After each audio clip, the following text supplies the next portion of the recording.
What's up, everybody? Welcome on a Saturday day. How you guys doing? I hope you can hear me. Let me know if you guys can hear me okay, because I don't have a guest today to tell me they can hear me. So there's that. I'm just watching chats on StreamYard today because I am actually broadcasting on Facebook, on my page, and on my regular Facebook profile. So if you guys are joining, and welcome, how are you? On Facebook land and on YouTube land. I see Gary, how are you? Ethan's dad, Marcus, is here. Marcus and Ethan will be on Hot Makes this Monday. So watch for some promo stuff this afternoon on that. Looks like Shane is here.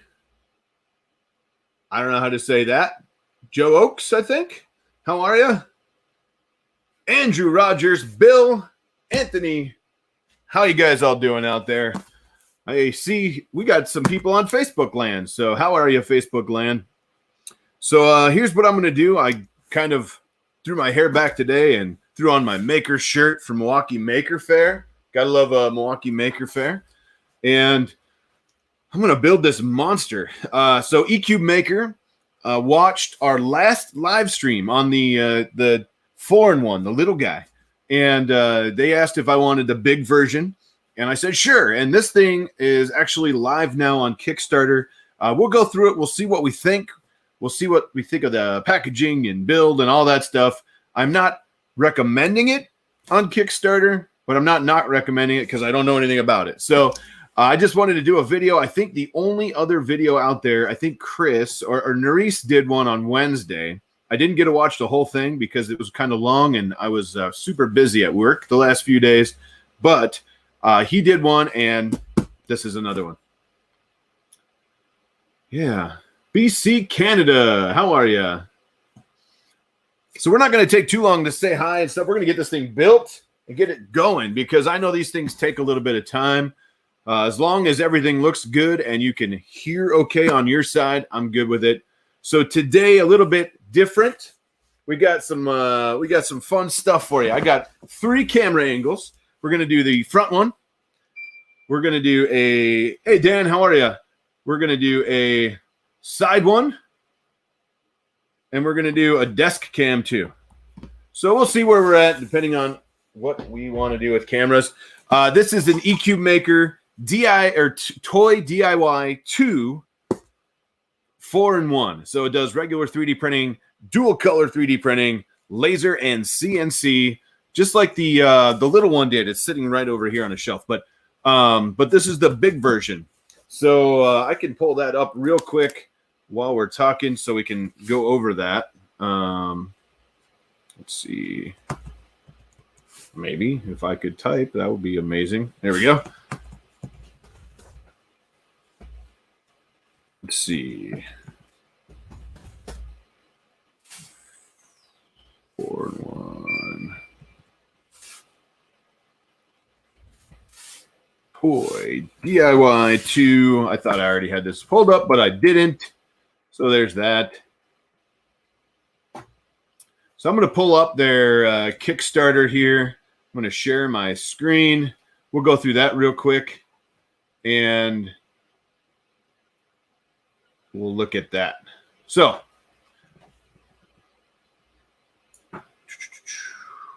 here we go. I'll just make it full screen. So this is their Kickstarter page. Oh, you know what? Let me kill the Nightbot. Sorry about that.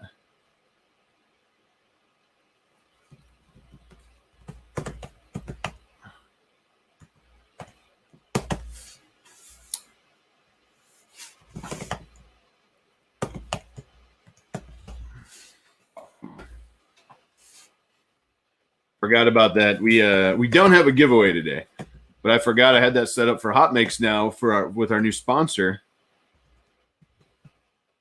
There we go. I just got to turn off that ticker and tell it to stop yelling at us.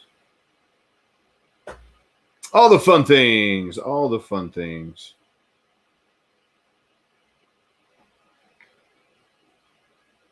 Yeah. So timers, disable. There we go. Done. Now I feel better about it. Okay, now Nightbot won't yell at us about the giveaways that there's not any of. Lightspeed, you're right. That's huge box. Carrie, how are you? And family. Hey, everybody. Danny's here too. I think I saw Shane in here. Chaz is here. All right. So let's talk about this. So this is the Kickstarter page. Looks like 77 backers already jumped in, which is awesome. This is the new version, the Toy DIY 2 4-in-1. Like we talked about, 3D printing, dual color 3D printing, laser engraving, and CNC carving. So this is 350 by 300 by 350.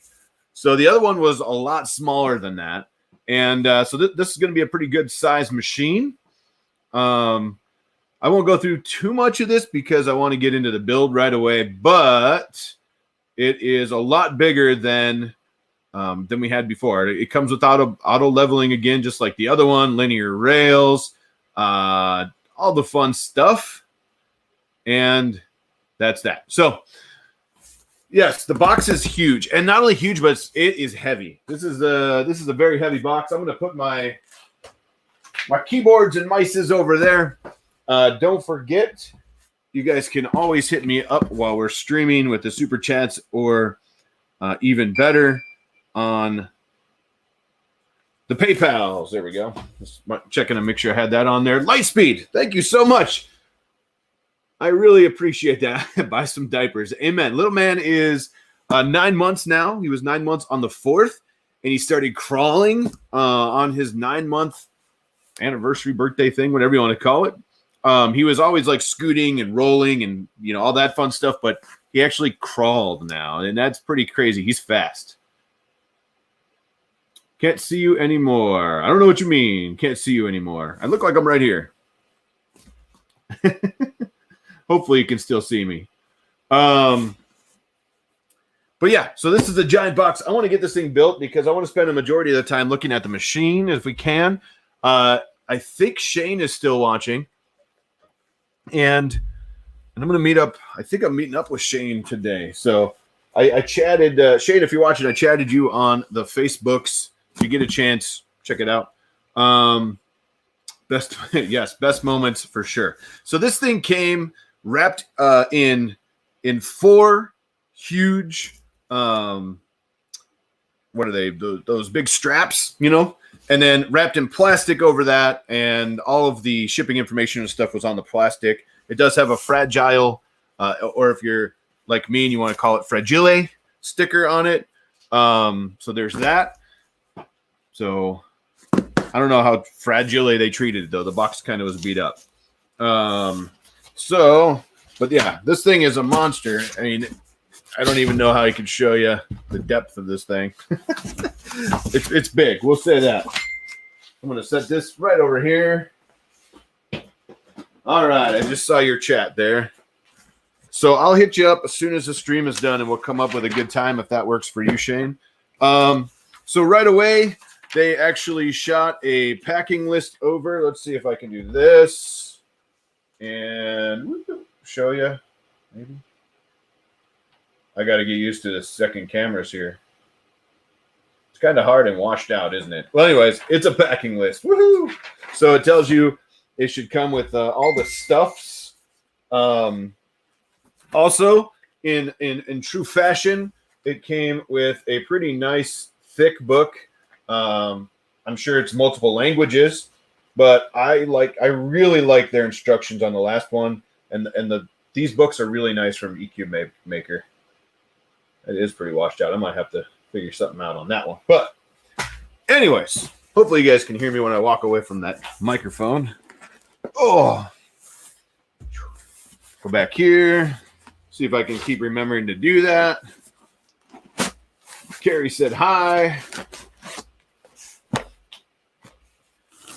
Hopefully my chat is not stuck. Perfect. Scorpion King. Yes. So In this box, it says extruders. You can't really read it. It's in tiny little writing like right there, but it says extruders, I promise. So we're going to set that way over in the front here. And then, oh, Jesus. This thing is a monster. It's super heavy. So this is, we'll give you an idea. And this is the size of the packing. And it's huge. So that pack came nice. And then inside, and I don't know if this will be final packaging or not, because this Kickstarter just started a couple days ago. So, can hear you. Perfect. So, this may change. All of this could change a little bit depending on how, what they change for the Kickstarter and with our feedback. But here is a look on the inside of the box there. It's a bunch of plastic, which is kind of cool that they not only foamed it, but they wrapped it in plastic just in case, I'm assuming, weather gets to it or something. The other thing is, I don't know if you noticed, look how thick this cardboard is right here. I mean, it is some really thick cardboard. Ugh. So, what do we get? I'm going to slide this over. And the first thing we're going to pull out is our gantry. Nice big gantry. And then inside, it looks like we have a little box of stuff. Let's see. It says, this looks like filament. Okay. So on both sides, it looks like they give you some filament. We'll be surprised. We'll look at what color it is later. But there's some filament there. I'm going to set the filament back here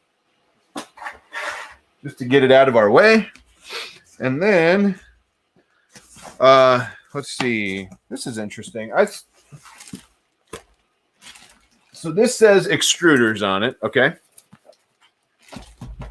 And in the box here, just like the other one, is our tool heads. So these tool heads are really cool. They come individually boxed. So you can see, wow, that is really blown out. There we go. So you can see they tell you what it is. That's the CNC tool head. Then you have your dual FDM tool head, and so on. So I like that they come individually boxed and packaged nice. Here's the FDM one and the laser one. We'll just stack those right there for now. And then a big box of mounting. That's what it says, mounting. So we'll throw that in the front. And this base is huge. Holy moly. So I'm gonna show you this here. So there is what I see now. And that base is quite large. So I'm actually going to probably see if I can pull it out of this. Maybe. Oh, it looks like the bottom panel isn't on this one. So it looks like we may have to put some panels on the bottom. So here's a big plate here. I'm assuming that's our CNC plate maybe. And then I think the whole bottom of this thing's wide open right now. And I'm going to move that over and carefully set this down. This thing is a monster.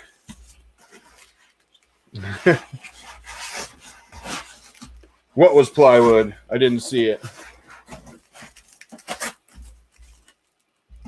Oh, I see. So this is the bottom panel. Wow. All right. This will be a fun build then. So nothing left inside of the box. Just a giant box. So this one looks like it has a little more to do than the little guy. The little one was really easy and fast to put together. So yeah, there's our instruction book. Maybe we'll get everything out here and look. Can't remember what I did with it. Maybe I put it underneath that. No, I didn't. Oh, it's right here. Good. I did put it underneath that.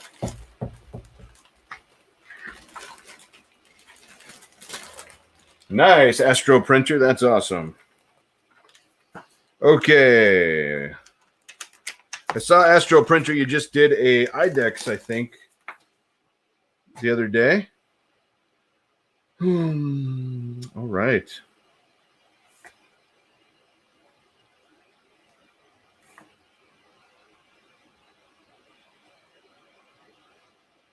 So basically, it basically tells us to unwrap everything, cut the zip ties, all that happy stuff. And then there's some mounting we got to do to this thing. And it looks like the cables are going to go down into the bottom. Interesting. I see. Yeah, this has a little bit more to do than the little one. But I don't think that's a bad thing. So let's get everything unpackaged here. It's kind of fun, right? Hey, Chris, how are you? Here's a back plate. Just hanging out, Chris. Just hanging out. This thing comes with no back plate on it currently. I don't know if they'll change that for production or not. But so yeah, the plate comes off. I'm actually going to set it over here till we need it. It comes with a second CNC bed, which is a pretty thick piece of metal of some sort. I'll have to look into that and see what it really is. Let's see. This thing, it's what we say, 350 by 300 by 350. IDEX, nice.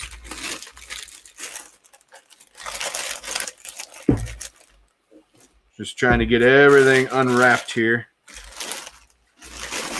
So it does have a glass build surface for the 3D printing with kind of that texture like everybody's using now. A lot of plastic, a lot of cardboard. So, hey, Chris. Guess what? We're going fancy today. We're going. Let's see.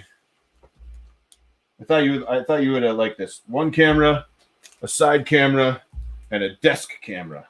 Woo! Fancy. We're fancy. So that this thing is the base, and this thing is huge. Let me just give you an idea. Just to give you an idea, it is 21.5 inches wide by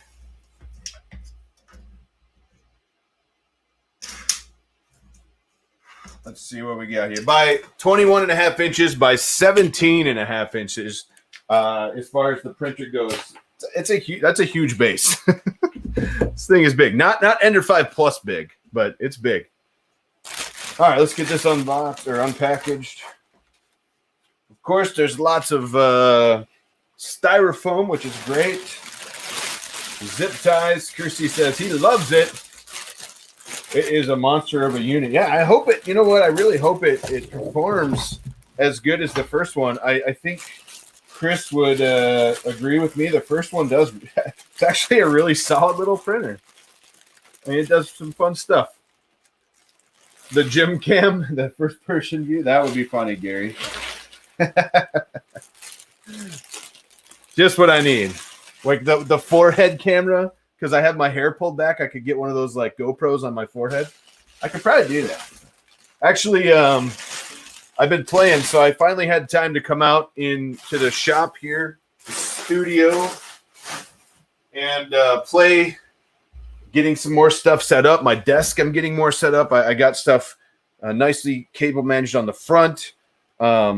with ports for, you know, my cameras and all that fun stuff. And I'm just slowly one thing at a time, but getting it kind of more and more put together. I actually had some drawers that I did. I printed some with coax. This was a coax mystery roll that the base is printed in, and this was a green. Which one did I use here? This was also a coax mystery green. So you know, I made some little drawers. Of course, you got to print them, right? I mean, you can't not print them because that's what we do. But now I got to get them together. There we go. There we go. So some little drawers that can mount up underneath, and obviously I put that in backwards. But yeah, so I get some more little drawers put together, and that'll be fun. And more is coming together on this thing. Let's see, 220C top nozzle temp. I didn't look at that yet, but I imagine it's mostly for PLA. I'm just maybe some PETG. Make sure you keep your drawers on. Yeah, I definitely will keep the drawers on. That's a good plan. Let me see what I got. I need a snippers. Got to get out the trusty blue ones. I won't tell you what manufacturer those came from, but I can tell you that these, Jiminy Christmas, these cable ties, much like everything else, look at how chunky those are, man. Those are huge cable ties. I mean, interesting. Basically, it ties them to the it cable ties them to the foam. That way, it can't move off that foam, which is cool.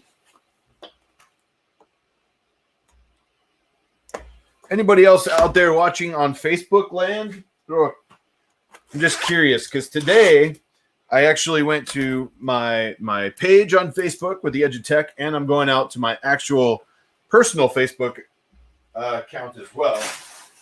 Never did that before, but I wanted to try it and see what happened. All right. Oh, there's more zip ties up here. There's zip ties everywhere. And it looks like, I'll get a shot of this in a minute, but it looks like all the cables are actually individually labeled really nicely too.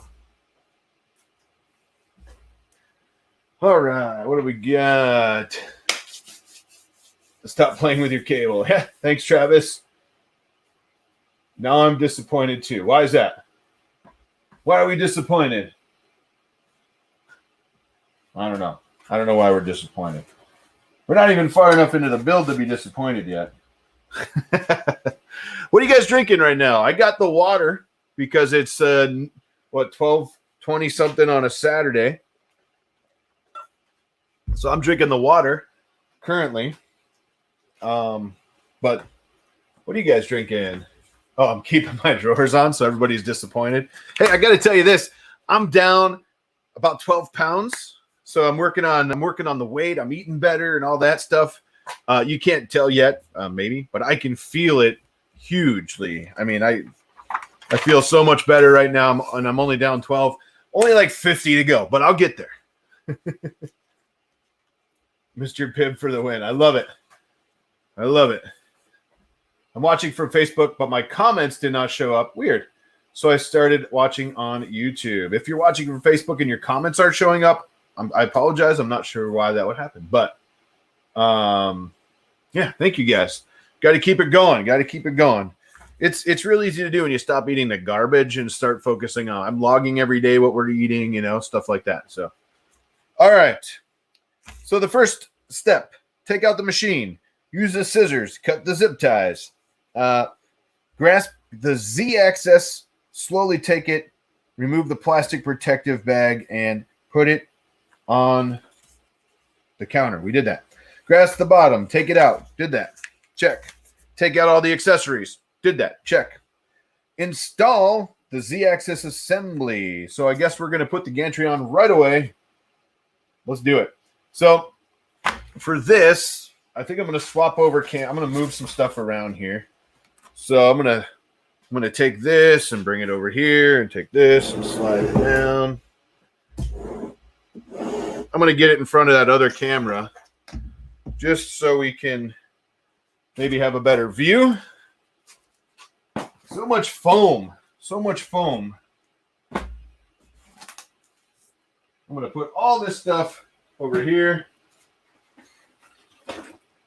because I want to give us some more space here. Shane, if you are still watching, I'm assuming you are, I might do a 2-for-1 today. You never know what's going to happen. I'm sick of, I need space. I need space. All right. So let me see what this looks like. Hey, look at that. Not terrible, right? I'm working on it. Let's see. Maybe come back a little bit. I'm working on this new angle stuff, you know, this new fangled camera, multiple, you know, Chris did some sweet stuff with his, and now I have to get with the times, you know. There we go. That's a little better. So you can kind of see the screws here and the screws here. What do you think?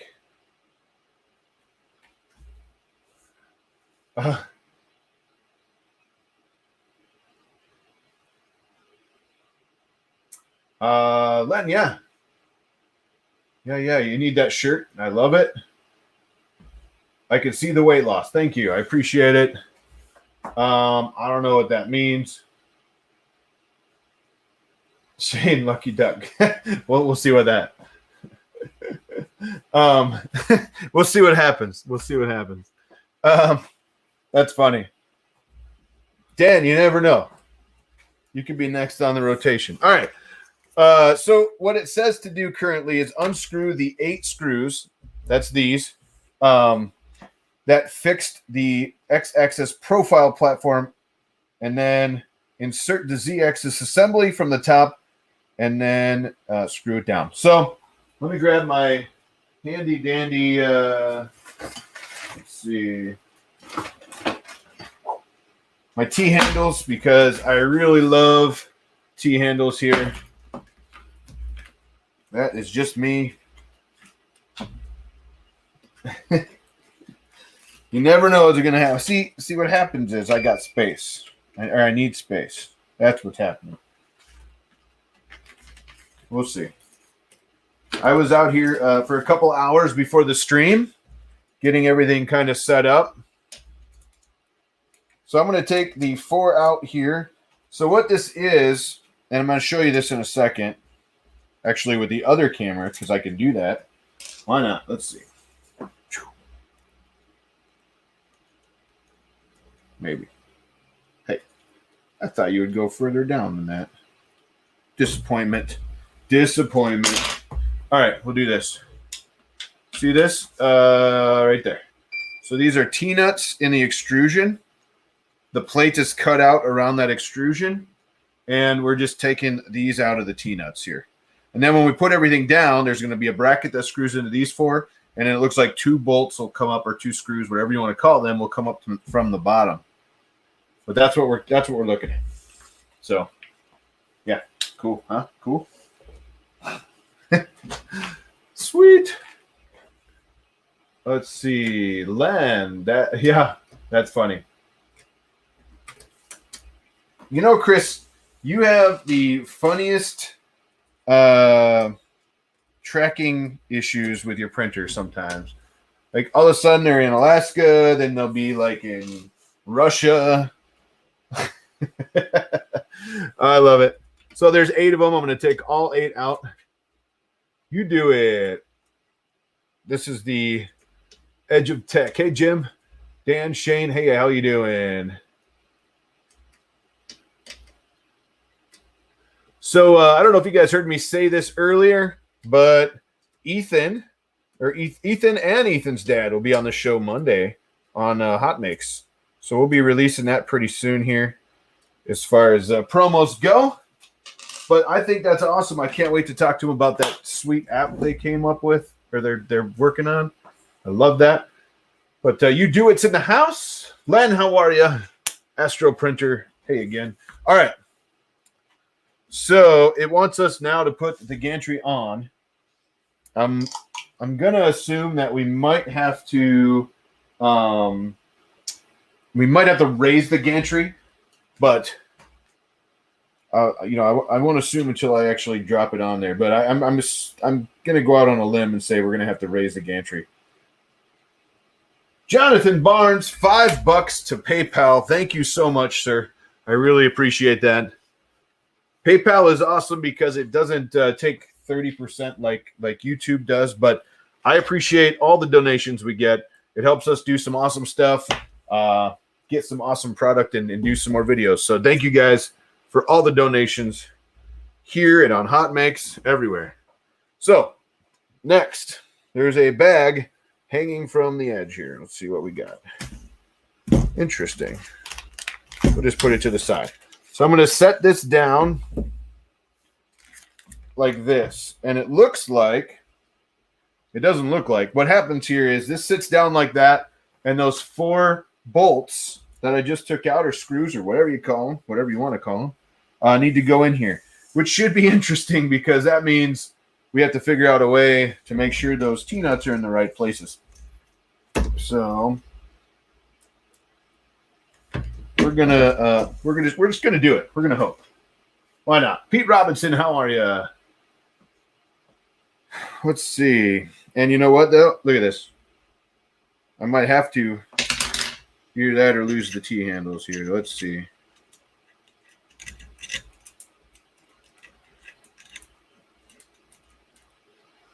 Now this could be a fun game of fishing to try to catch those. There we go. I got one. I might have to raise this gantry up so I can use my... So you can look down and kind of see where the T-nuts are. So there's that. Chris Slater. Thanks for swinging by, Chris. Thanks for coming by.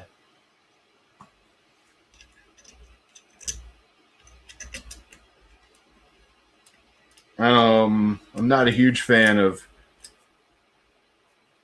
finger tightening because I'd rather use my T-handle, but we're going to get to that part. I promise.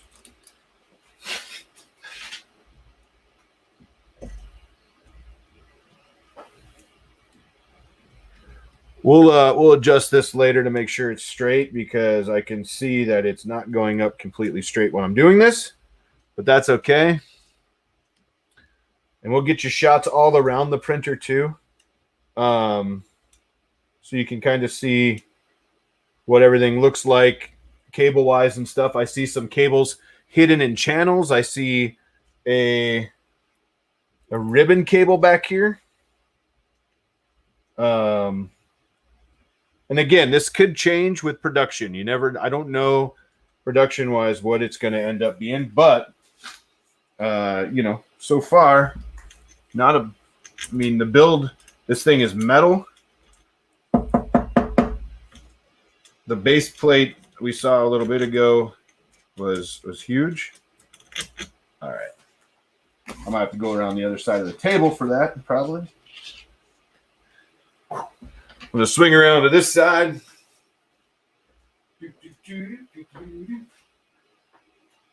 Cyberdeck Cafe's in the house. We're going to be on their stream coming up in a couple weeks. That'll be awesome.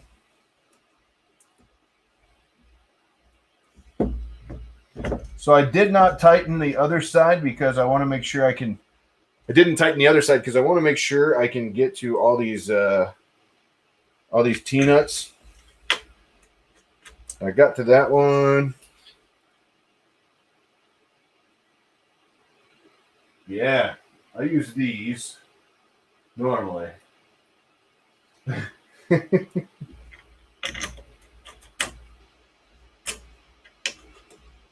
Good on that one. What do we got?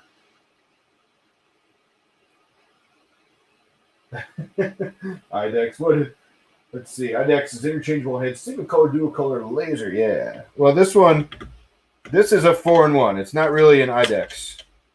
So IDEX, I think we're talking, would have two individual heads, right?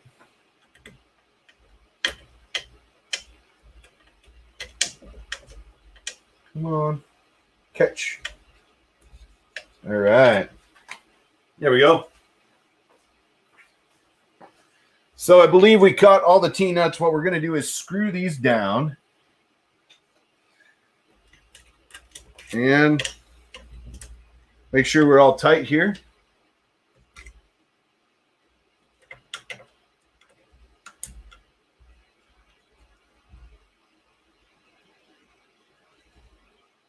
Ken C is looking for something under $1,000. Flash Forge Creator Pro Max. Interesting.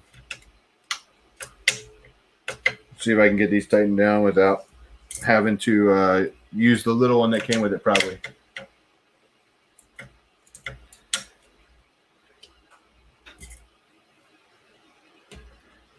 Yeah, we're going to be on Cyber Deck Cafe here in a couple weeks. I can't wait for that. That's going to be a lot of fun. It's like a virtual con, and you know, have a little fun with those guys, with Joe and crew. I'm assuming Blasto will be there, and hopefully you guys all come. It's going to be a lot of fun one day. I think it's later in the month. I think it's the 2 weekends from now, maybe. Uh-oh. Got to go back. All right. Walking around. So,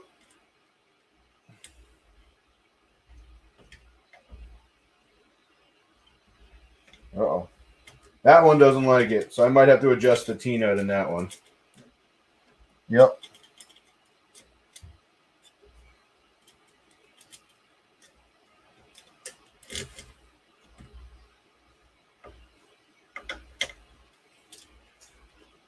Okay. Just trying to knock this out quick so we can get to the next steps here, but not paying attention to chat too much. 27th. Oh, yeah, 27th. That's what I thought. Okay. It's going to be a lot of fun. A lot of great makers will be there. SPC 3D, how are you? Bill, how are you?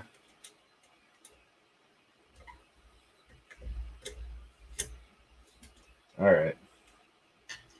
I might have to get a different Allen wrench for that one. Little tight, little tight. But I'm sure they sent one in their giant box of stuffs. They did. And we'll go through all of this in a little bit. I just was curious because we'll need that. We'll probably need that. Some sweet stuff there. Okay, woohoo. Here we go. This is what I was looking for. So I found this bag, and it has a whole thing of Allen wrenches. It's called the toolkit bag. Each bag is individually labeled. So that's awesome. And they give us, you know, a set like this. So that's kind of cool. An individual one here and a little Phillips screwdriver as well. So that's pretty sweet that you get a full Allen set. Now I can come in here because my fingers won't allow me to.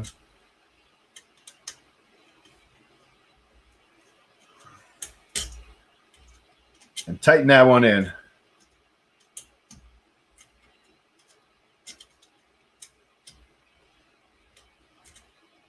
Or if it's being a pain, don't tighten it in. Just joking. Carl, how are you?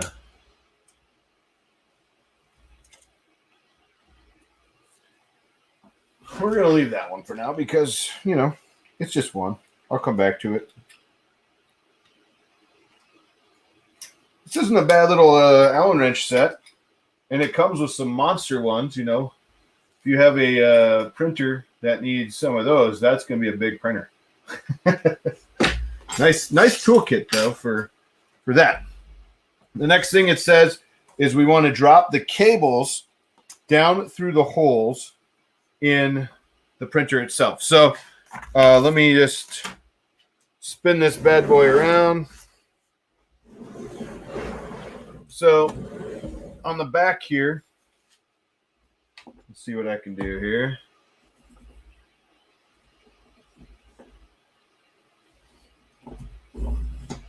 Look at that. There's a hole.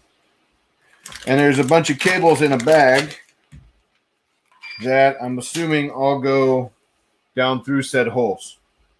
They're cable tied. So we'll cut the little zip tie here.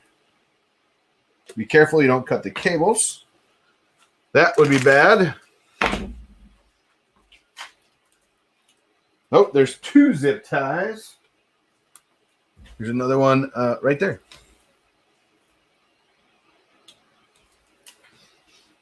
Okay, so this, now let's see if you can see. This is a bundle of cables. Each one individually, let's see if I can get it to zoom. There we go. Each one individually labeled like that. And it says to drop the cables down through the holes. So that's what we're going to do.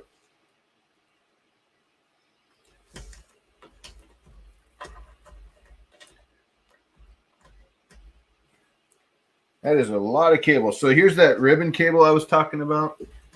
I don't want to put that in there twisted. That's an interesting, I don't want to put, so I'm going to untwist that. And I'm going to come down. Yep. I don't think there's a way to get it in there. Oh, there we go. Perfect. So then we have all these other ones here.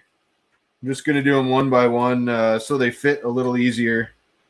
So it looks like we're going to wire the board ourselves on this. So while I don't mind doing that, I'm not sure someone that's brand new would quite get there, but we'll find out how hard it is when we flip this thing over and see what the bottom looks like. Because we know we're going to have to turn it over. So we'll see what power supply they got, what board's in here, all the fun stuff.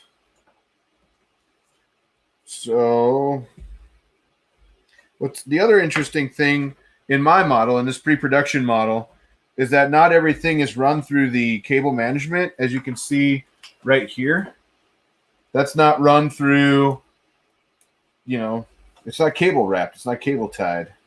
So again, could just be a pre-production thing. While we're here, this says, let's see if I can get it to zoom. Come on, Z1 motor there. So while we're here, I'm just going to plug this motor in because it's going right here. Maybe. What am I doing? Oh, I'm upside down, of course. So it's going to go in like that. I am going to push the rest of that one down through. Why not? I mean, but it is nice that each wire so far has been individually labeled. So I really like that. So we're going to go to the other side now, right over here. So I've not been watching chat. Sorry about that. Nice. Never used a laser or drill one. Nice. Too much fun. So I'm going to come on over here. It doesn't look like there's nearly as much to push down on this side. The other side must house most of the stuff. But in this one, we have just a couple of things here. So I'm going to pull that one back. I'm going to push this down through. And again, they did a really good job of labeling every cable so far. I mean, that is a big thing. Even, you know, I think it's important to do that. Especially for people who are new and never seen a printer or never played with a printer, it would be very important. Sorry about my hand there. I'll push this one in too. And then I'm going to push the rest of that cable down in there. So we're looking at the back. There we go. This is the back of the printer.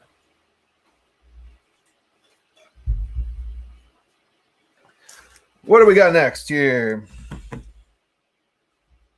Check. Check.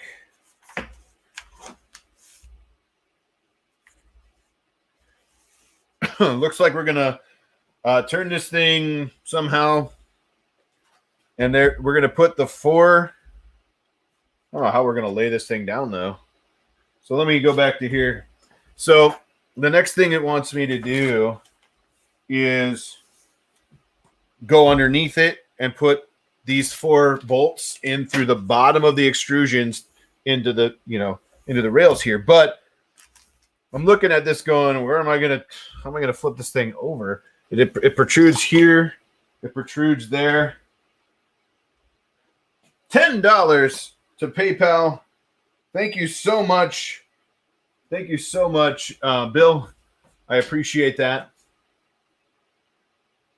Yeah, so far it seems nice. Again, pre-production, it could change a little bit, but so far so good. So what I'm going to do probably is tip this thing somehow and rest it on some of that foam so it doesn't lay all the way down. I think that's what I'm going to try to do. Now, yeah, I definitely am a little bit concerned about laying this down because there's just so much I don't want to set it on. Jerry, how are you? So I'm going to grab a couple pieces of this foam and let's see what we can do. Maybe like that. Maybe like that. Move this around. Gee, many Christmas. This thing is a monster. I might even have to go higher. Yeah, I'm going to have to go higher. All right, give me a second. We'll get a good shot, but I want to make sure I'm not crushing anything when I'm laying this down.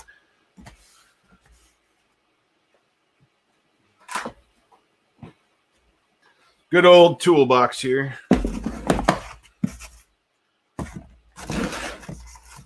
Let's see what happens. Ugh.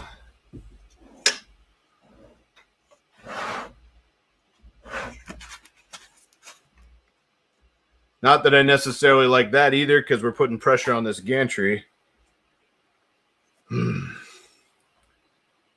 Interesting. For now, I'm going to do this. But when I tighten this in, I'm actually going to let it go back.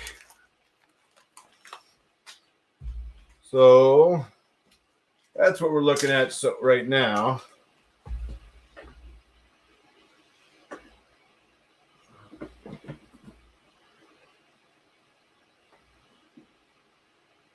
Yeah. So it looks like a Hunt key. I don't know what that is. So a Hunt key power supply here. And I'll get a close-up of the board here in a second. Let me just get this thing tightened in so I don't have to worry about the gantry anymore. Where did I put my... So I'm going to get these started. And then I'm actually going to pull it off that box. 1, 2... Where did I put that third one? Maybe. So I just want to, again, I want to get it off that gantry as fast as I can. So I'm going to get these started, but not tight.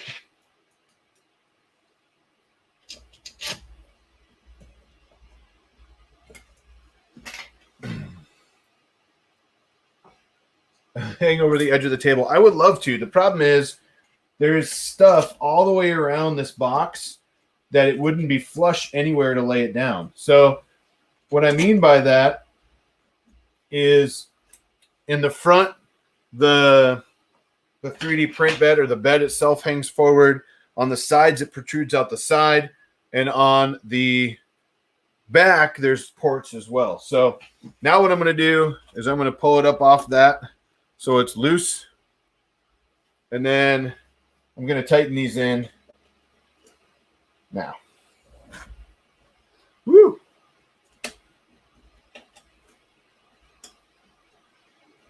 Just make sure they're good and tight. And the ones we put on the front were L brackets. Theoretically, they are metal, so they're steel or metal L brackets. So theoretically, that should hold this thing square if those brackets are square.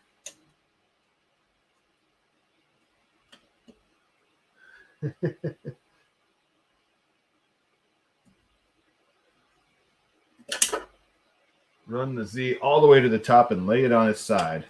I could, maybe.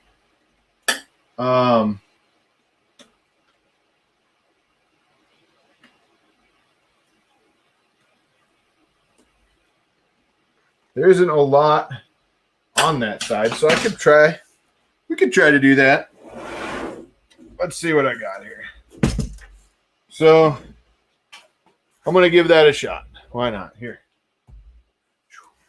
So we'll run it all the way to the top. I think the only side we could possibly lay it on is the one closest to me, because this side protrudes out. Hey, we're not plugged in yet, right? I can see that.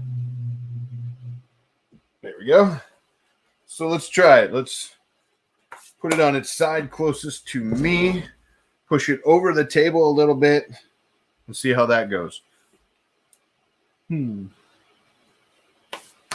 So I did notice something cool too on the, I'll show you a little bit later, but it looks like the motors are connected to a plate, the Z motors, that have slots that can allow the motor to go back and forth and align itself.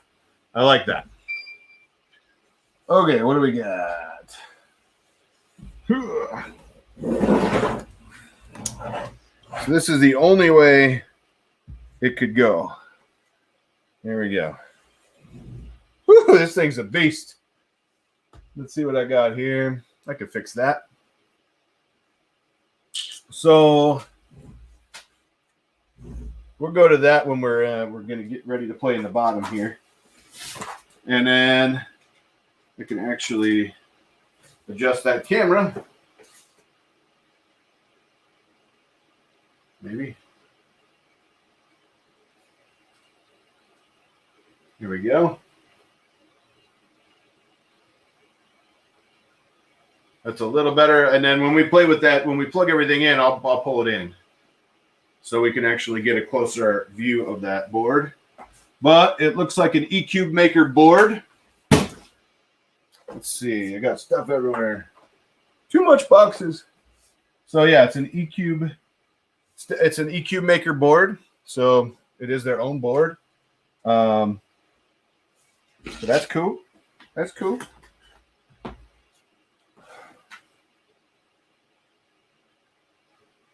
Yeah, all right.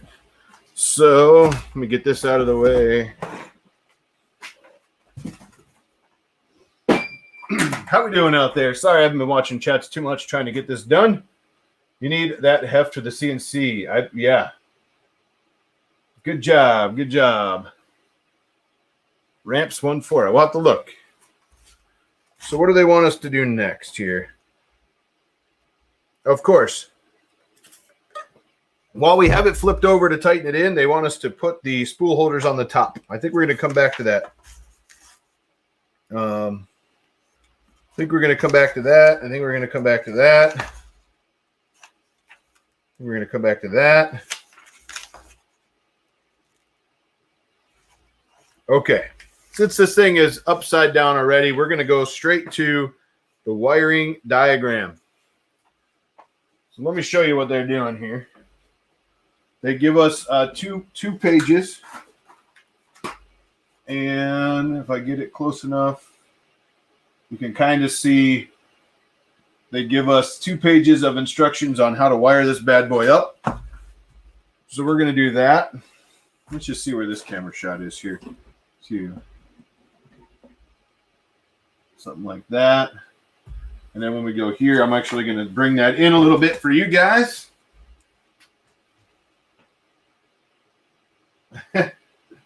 All the cool kids are here, right? So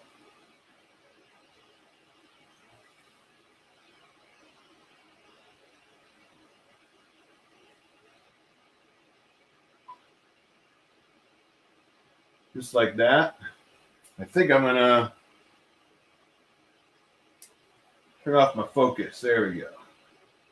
Okay, how's that shot look? Look good? Hope so.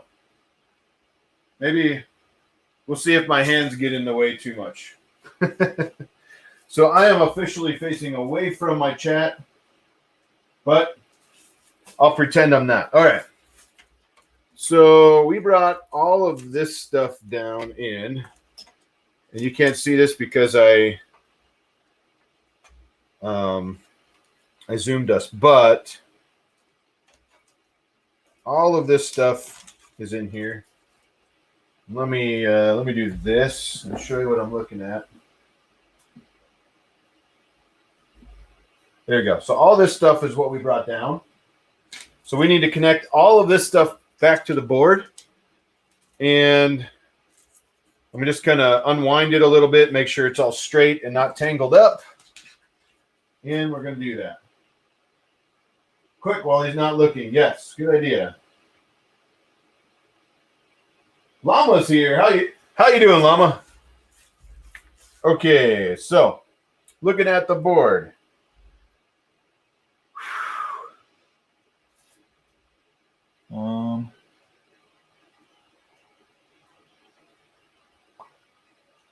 And it looks like the board here. It looks like the board here is labeled as well, so that's a good thing. Now we just got to find everything, right? So there's filament sensors, there's motors, all that fun stuff, and we got to wire it all. One thing I can tell you is not here. I don't see any hot glue. No hot glue on this one. So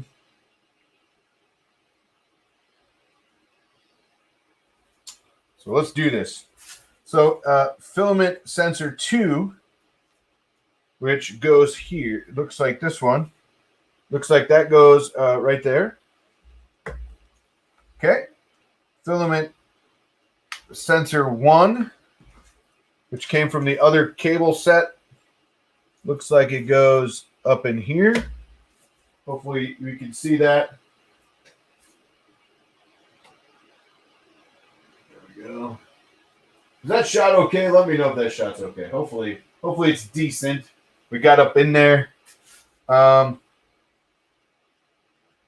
motor, which is this one here. That should go in the bottom right here. Or bottom left on my side here. Great. So I'm going to get that out of the way. Now we have E1 motor, which goes next to it. It's kind of hard to see now with all these cables in the way, but it goes in this one here. So this is kind of fun. You know, I don't get to do this very often. so that's a lot of fun sometimes. All right. X motor. Let's see. X motor is going to go way down over here in the bottom corner. Way over here. Like that. And what do we got? X limit switch. That is going to go in the top right here. Like that. Check. And then the tool head cable itself looks like it goes right up in here. Like that. Check. So I officially think all of them are plugged in. Now, if the OCD me is saying that I should probably clean this all up and zip tie it nicely and all that, but, you know.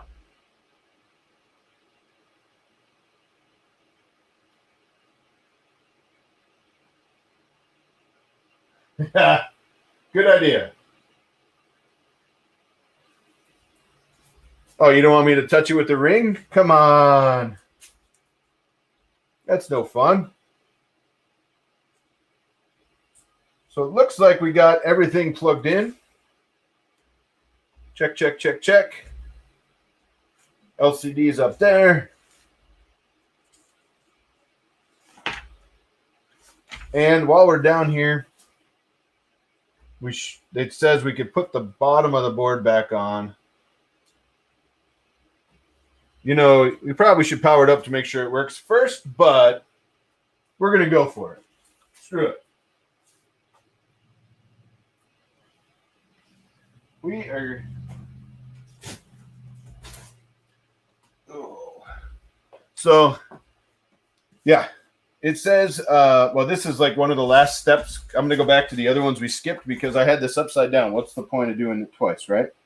But my thought is, why don't we put the bottom of the board back on, and we're gonna bank on everything's connected right. We're gonna bank on that it works. Again, it's a Hunt key. I don't know what that is. A Hunt key power supply. It's an Ecubmaker board. Yeah. Everything plugged in really nice. What I liked is it was all labeled. It was all nicely diagrammed for whoever's building it. And now we're going to put it together. Everybody's like, you don't want to do that. You're right. Don't get the ring caught. That would hurt. Okay. Let's see. There's those parts. There's those parts. Here we go. Here's the rubber feet. Got the good old rubber feet with the screws, and it has 4 that we're going to hold on the bottom with. Man, we've been rocking. We've been here for an hour already. This thing takes a minute to build. Now, again, if I wasn't talking, I'd probably been done in a half hour or something. But, you know, we're talking. Thank you guys so much for the donations. Hopefully I didn't miss any up top while I wasn't looking. But I hope I didn't. All right. Plate.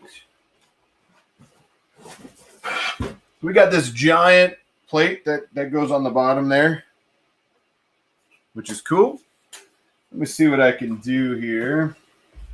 If I go back here and I zoom this out.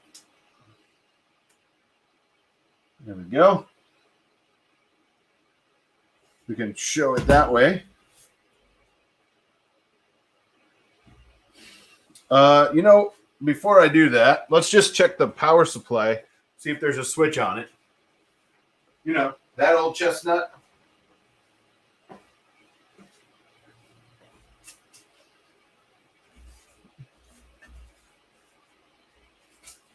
No switch that I see. So I don't see any switches on the power supply at all unless it comes from the top. So we won't worry about that. Let's see.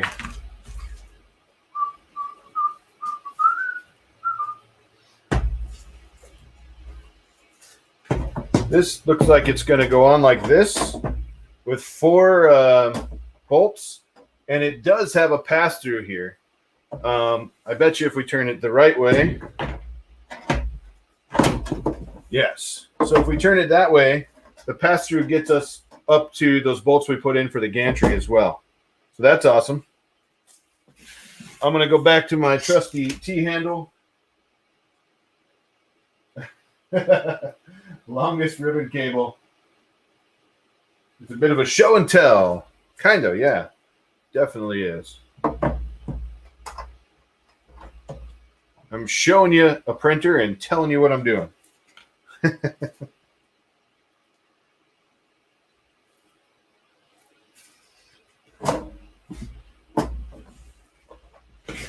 Get that out of the way. Hopefully my head isn't in the way. I'm not tightening these yet. I'm just getting them all in there.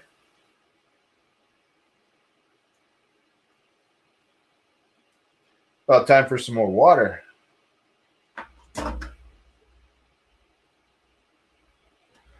So this is kind of interesting that there's only 4 that holds this on. It's kind of good because you're not putting, you know, 20 bolts in, but it also is interesting because it's only 4. Makes it pretty easy to get out. But what I'm already seeing is that there's a bow. See if it goes away when I tighten it, but I'm hoping that goes away when I tighten it. Okay, good. So there was a bow right here, but it went away when I got those tight in. I just wanted to make sure. Otherwise, that would be interesting to have this thing like touching the, you know, hanging down or something, touching the table.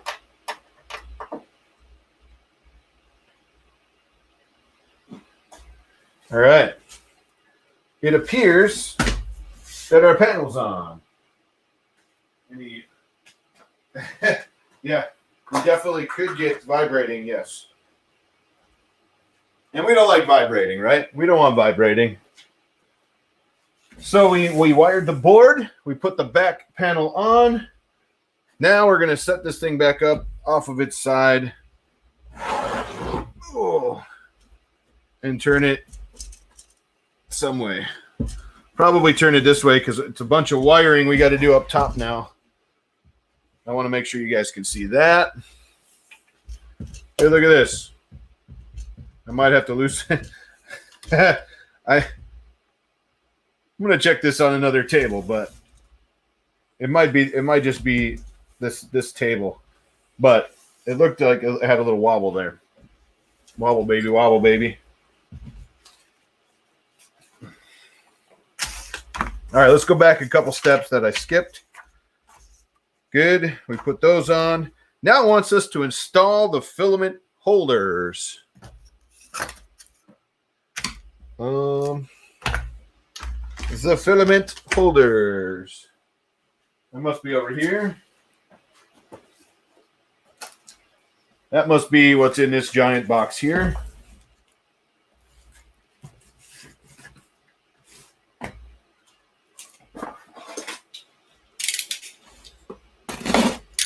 This very, very taped giant box.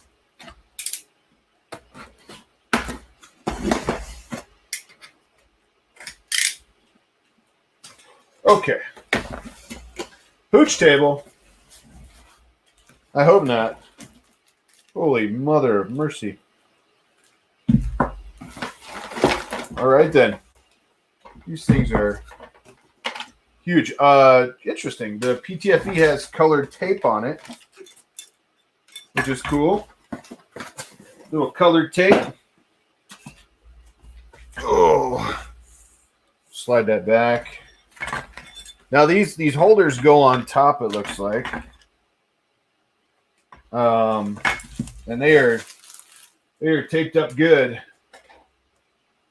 How's it going out there? I apologize. I haven't been watching the chats 100%, just trying to build and do everything at once. But dual extruder. No, it's a single extruder, but one of the extruders can do dual filament.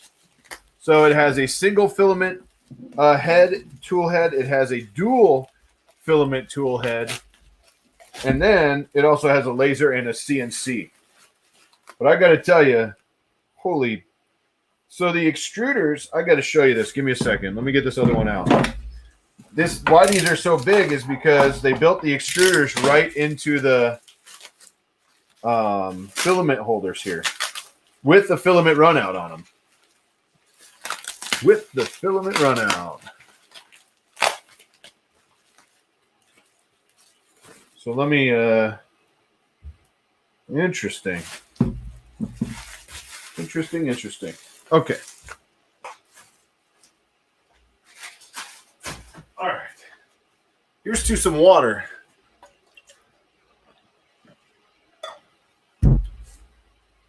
So let me do this.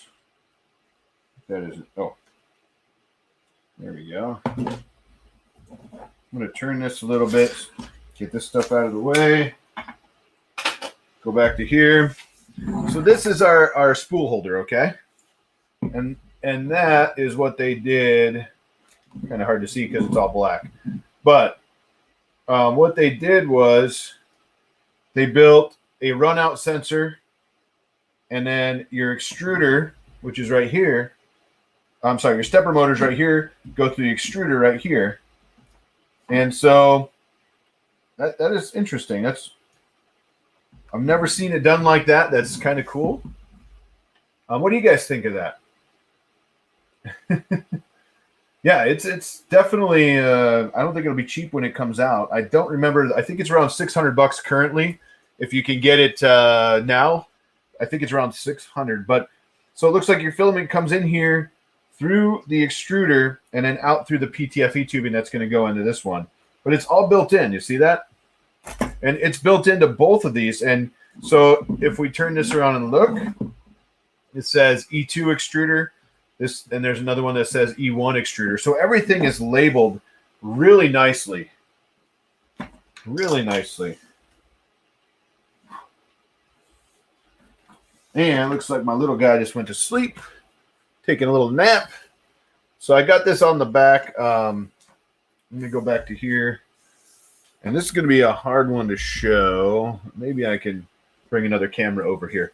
But it looks like what we need to do is mount these up onto the top of the machine.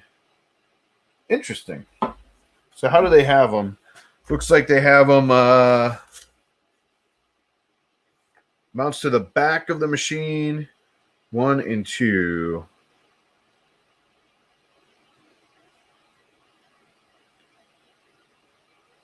Got it. So it looks like there could be already, there is. So something else that they did already ahead of time is they put, just like they did in the bottom part there, they put the bolts and the T-nuts in here for you so you know where to mount them. So that's cool. That's, you know, that's cool. I like that. There's a lot of prep that goes in. You know, it seems like there's a lot of prep that went into ahead of time to getting these ready. So, and here there's E1 and E2, so you know which one to put them in. So I'm going to see if I can turn this. Let's see if I can get a good shot of that. And we'll see what happens here.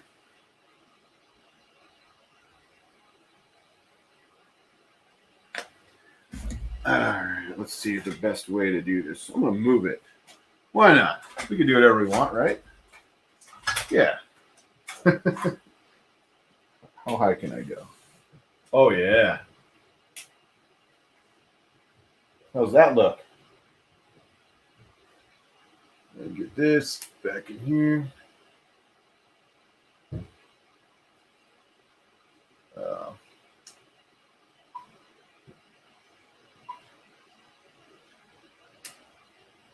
There we go. What do you think about that?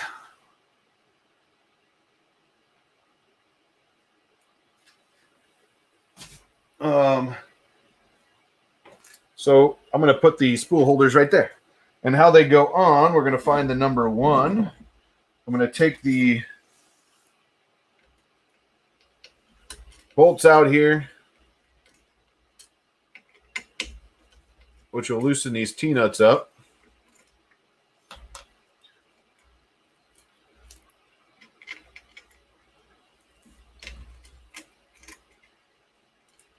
So thank you, whoever's dropping. I think someone was talking price.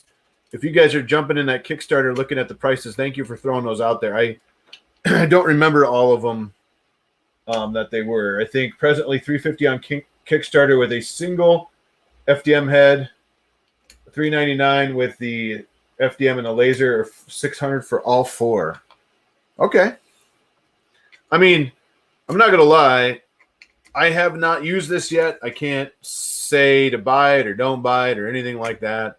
But so far, quality-wise, I mean, $600. If this thing 3D prints nicely, like the first one did, $600 for a 300 by 350 by 350 printer, and then you add those other heads on it. That's not terrible. Not terrible at all. Okay. So it appears that they're going to sit on like this. Okay. So that means I got to go in and see if I can rearrange the good old T-nuts so we all fit.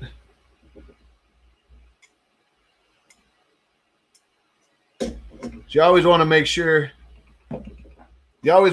your nuts are lined up. Loyal Moses 24.99. Good morning, sir. Good morning.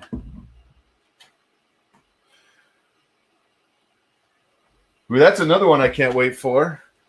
I'm super pumped for that mini to get here. Either that or it went to someone named Jum in Illinois. I'm not sure. But we'll find out soon.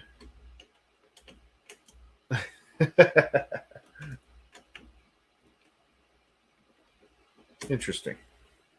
So the hard part about this would be, holding it all and putting it together. But, or, when you drop stuff. My wife, if she's watching, she's probably lying. I mean, laughing is what she's probably doing. Because every time I do a project, I drop stuff. That's what I do.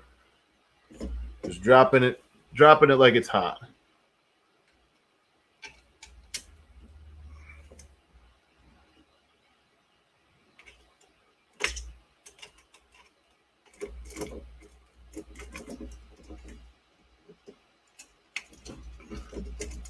And then we got to hope we catch the T-nuts, right? There we go. Yeah, I do. I definitely drop stuff. A lot.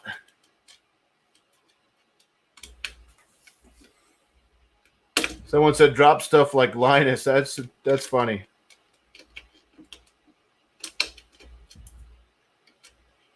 Come on. There we go. So I got those first two started and tight. Always need extra screws. Yes. Yes, yes, yes.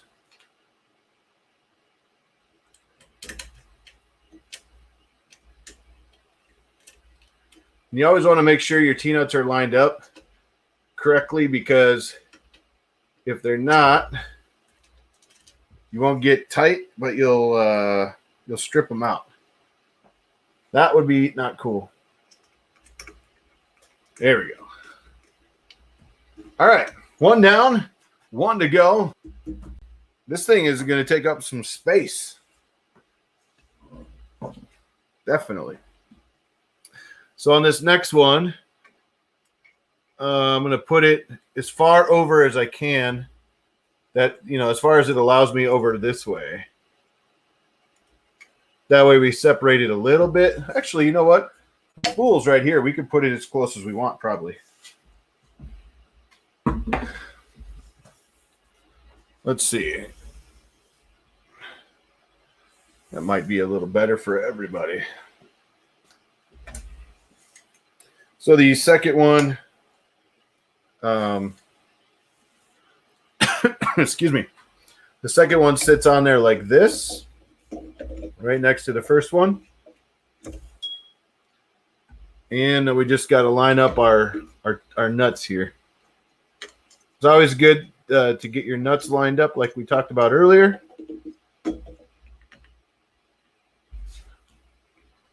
Pretty close. Now I'll get one ready.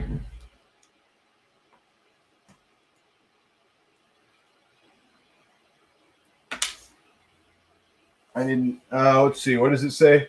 What do you think of Filament One's Glint PLA? I've not used it yet, so I can't honestly say I think anything of it.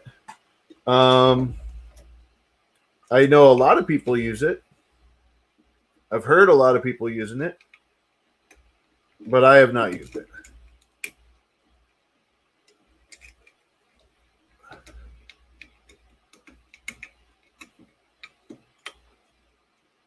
All right, one down, three more to go. Three more to go. If I can see if I can do this without dropping anything, right?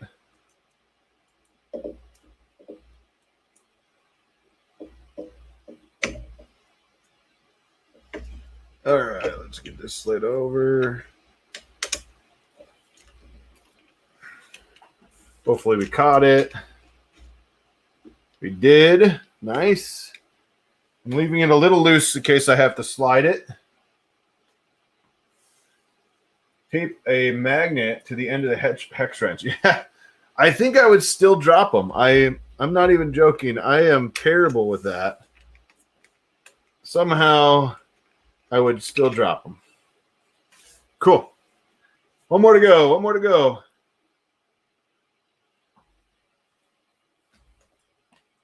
Glint is fantastic. Moses has spoken.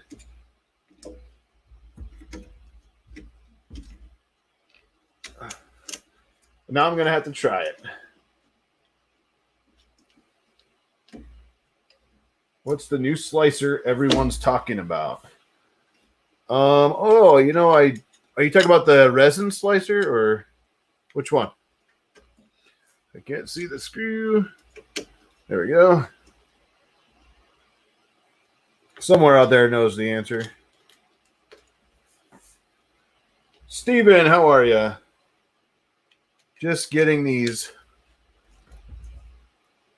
last couple bolts done. There we go. Whew. All right. Holy moly.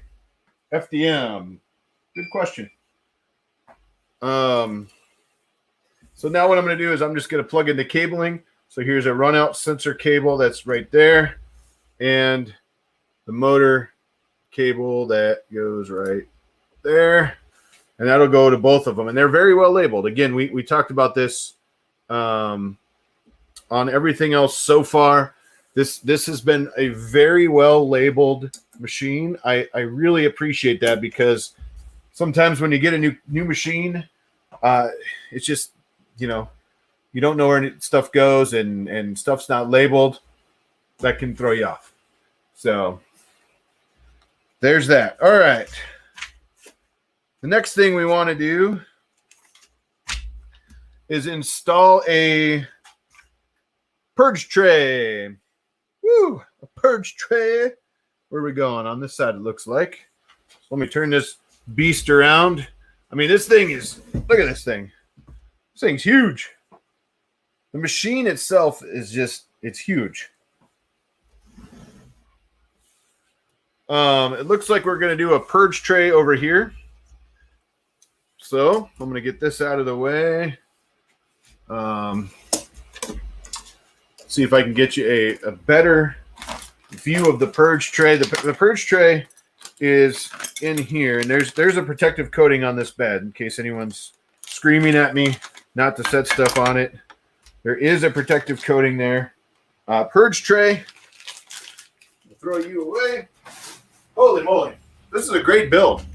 I'm really enjoying this build. Anybody else? Let me know in the chat. What do you guys think of the build so far? I mean, I don't think it's unreasonable. I think it's pretty reasonable, actually. So we're going to do a purge tray right about there. Here.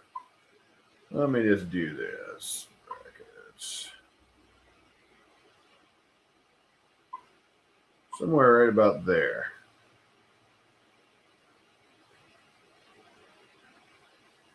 It's kind of hard to see, isn't it? All right. That is not in focus. There we go. So we're going to do a purge tray right there. Let's see what your comments are saying. I'm just watching you. Yeah,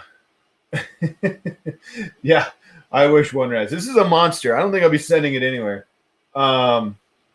Wish I was there to help. Build's looking great. Hell of a lot easier than than the Trunksy. Yeah, amen on that. I've seen. I don't have one, but I've seen a couple play with those, and it doesn't seem fun. All right, so we're going to drop the good old purge tray onto the side, and it's going to go right there. So this is pretty cool. When it does dual filament, dual color printing, it'll actually pop over here, and wipe the nozzle on this little purge tray, and then the extra filament will just slide right off that tray. How do we enter to win this printer? You don't. Not this one. This one's, they just started the Kickstarter a couple days ago. They shot it over to me. I think Nerys did a video on Wednesday. He did a live stream on Wednesday building it. Let me know in the comments if you watched that one too. But I didn't catch much of that one because I was working and too busy to catch much of it. But I usually watch a lot of his live streams. So the next thing we need to do is... now my camera's in the way. Get this out of the way. I like having movable stuff. It's kind of fun. I should just build an arm, though. I can be like, whoop, right here, you know? So the next thing I'm going to do is just plug this into the back of the machine. It literally is kind of like a CR10, where you just push it in and screw the connector in. So I'm not going to turn the printer around to show you for that one, but you get the idea. Next, the two Z's we already did. Next, installing the cables for our extruders up top here. We already did. Let me turn this back towards you guys. And look at this thing. This thing is huge. Got that in there. Then it wanted us to wire the board. We already did that. Cut the yellow zip tie off of here. We did that as well. Looks like we got linear rail there. Remove the Y-axis fixing block. There's a Y-axis. Oh, right here. So there's a little in the back. There's a little block that was pushed over the belt. It is 3D printed, it looks like. But it was pushed over the belt probably so the bed doesn't move. That was kind of cool. That's a cool idea there.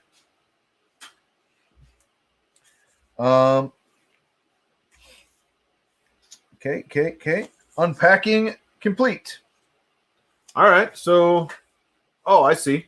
So this is the tool head plug. They have it in here. So the plug's here, and they just have it wrapped with that boom there. All right.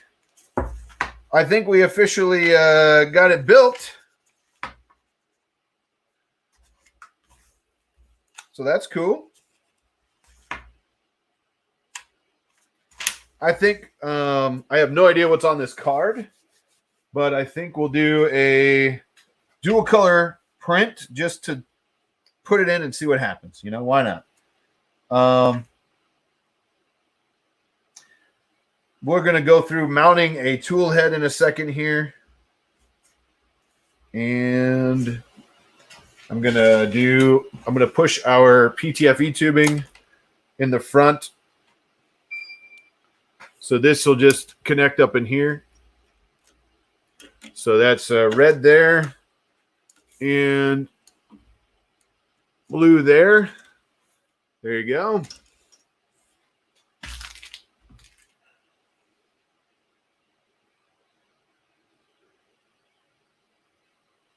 All right. Thank you. So let's find the tool head we want. I think we'll do dual color 3D printing today. Let's burn something on wood. I love it.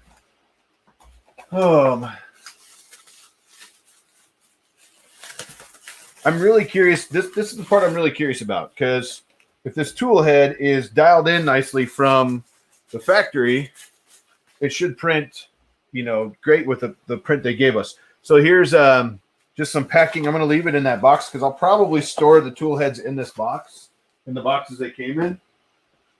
But what I'm going to do is turn this. We're going to get a good shot of how this thing connects. We're going to connect it all up real quick. If I can step around the box I laid on the floor. Get this over here.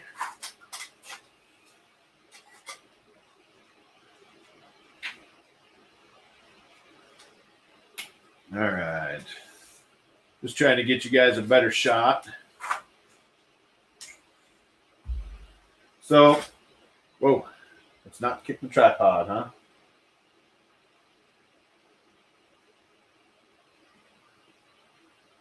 There we go.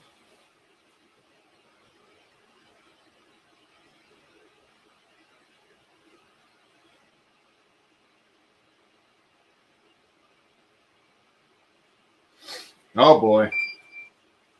Now I did it.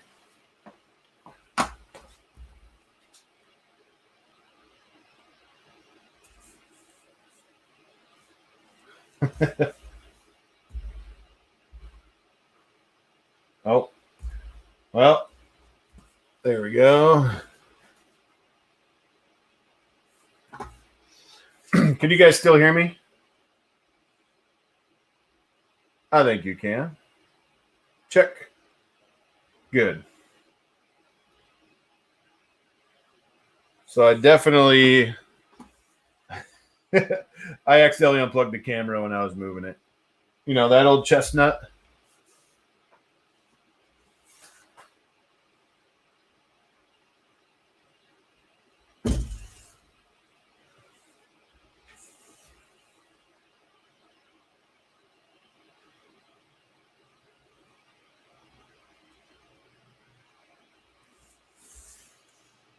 Weird. Well, it doesn't want to go back to that one, so we're going to let it fly. Camera 2 is working. Let's see. Nope, it's not. But I can probably...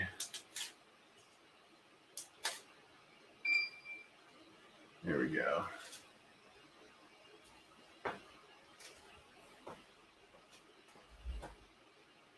Nope, we're definitely still stuck, huh?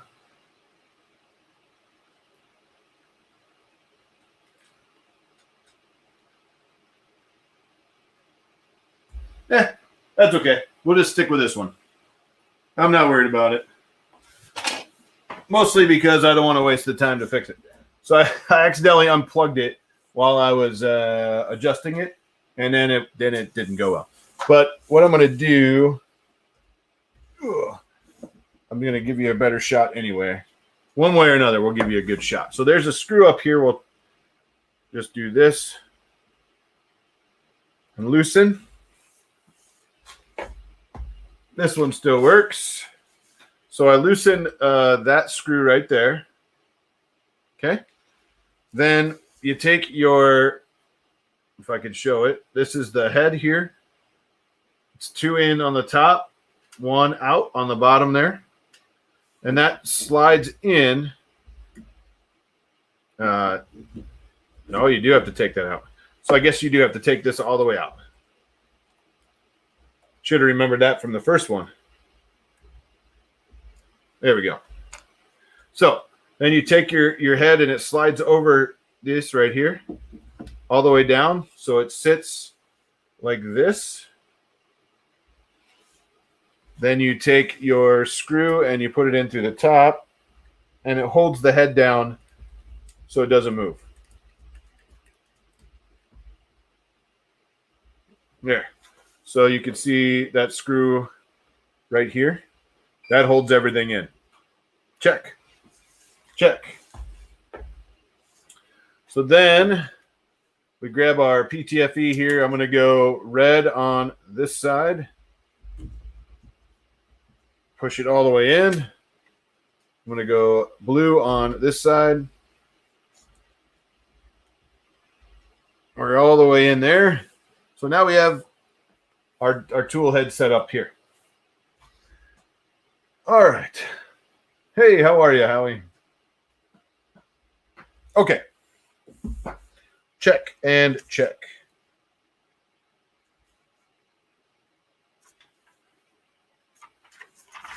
Now we're going to grab the filament and we're going to go through that. We still haven't fired this bad boy up. We probably should do that, huh?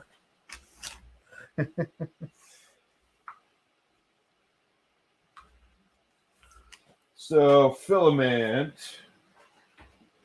Let's see what they gave us here. What time we got? Holy moly, it's 1:36. 108 people watching. You guys are awesome. Bernie Sanders. That's funny there. Oh, man. You need to plug the tool head cable in. I will. We'll get to that part. Thank you. So it looks like we got blue and green this time. Someone said plug your tool head cable, and that is this one right here. And that just plugs in behind these. Just like that. Ta-da! Cool. Throw those. So we got a bright green and a blue. Last time it was blue and yellow for the brewers. This time it's not. This is all the above, Andrew. I'm not sure what release this is officially. I don't know what they're going to do to change it going forward.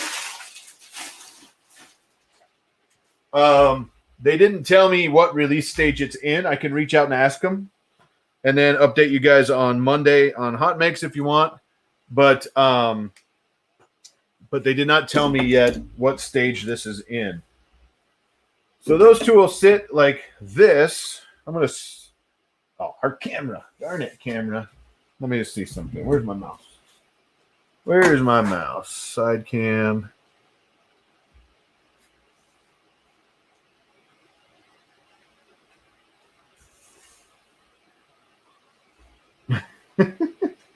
Well, we're still seeing that picture, so here.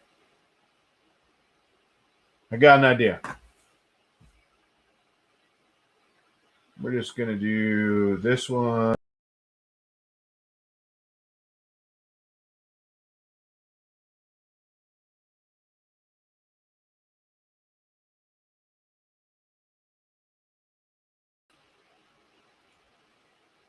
Oh, wrong one again.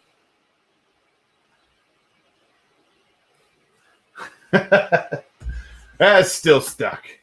That's so crazy because I see it in my other program here. I see it over there, which is weird. Okay, doesn't matter. We're gonna rock and roll. So what I wanted to show you is that one. Ugh. I'm gonna flip this around so you can see better. And cut. That's right. And cut. Too much messing around. That's what happens when you accidentally hit a cable. So, real quick, filament is here. It's going to come out and go into the filament runout sensor here through the extruder and then down to the hot end. So that's what I'm going to do now is I'm going to run the filament into these runout sensors here. And that's what we're going to do. Cool? Cool. I like it. What do you guys think so far? I know this is interesting. I got it here and he broke it. Yeah. I definitely broke it. It's frozen. Where did I put that snips? There it is.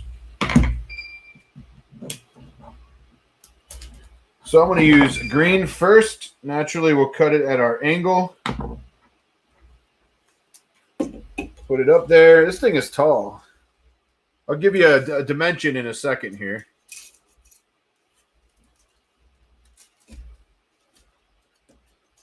So I'm going to push this all the way through because I want to make sure it's all the way to the end of that, to that head. I know it's not heated up yet, but I don't want it to be too far out. That's a lot of PTFE tube. All right. I felt it hit the end. There we go. Check. Check on number one. Check. Always hold the end of your filament, by the way. Elegoo Neptune 2. It showed up here yesterday, and I can't find any info on it. Was sent direct me from Elegoo. Hey, you know what? I got one yesterday, too. And I think my friend Garrett over at 3D Print Farm got one yesterday, too, and he already built his. I think it's a pre-release. They have not released it yet. Obviously, it's, you know, not out there anywhere in the wild. I don't know anything about it. I know I didn't ask Elegoo for it, and they didn't ask me if I wanted it. They just sent it, which is awesome. But I don't know who they sent it to, why they sent it to us, or anything like that.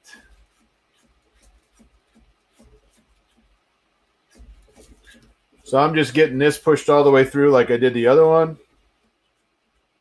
To the end. Check and check. I'm going to put my tools away here. Like that.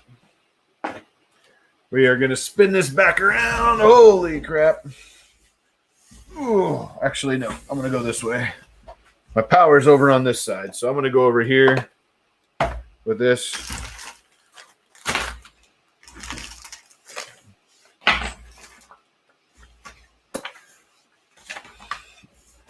Oh, like that. Okay. So the next step after loading your filament, it says, there we go. Filament head correct position. Okay. It'll get jammed if you don't. You need to place the filament in the position. Oh, so it wants me to pull it back out a little bit from the end, apparently.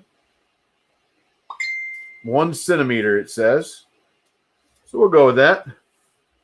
The good old 1 centimeter. There we go. Check. Now it wants me to remove the transparent film from the plate here. Precautions for using the platform adjustment. It's used to adjust the flatness of the engraving platform during CNC engraving. You cannot use the adjustment of the platform during 3D printing or dual color 3D printing. So that's interesting. You don't use the wheels under here for that. In 3D printing, the platform adjustment knob can't be turned because it has automatic leveling function. If the height of the platform is adjusted by the knob, it'll cause a deviation offset value, and the distance of the nozzle of the first layer and print will be too high or too low.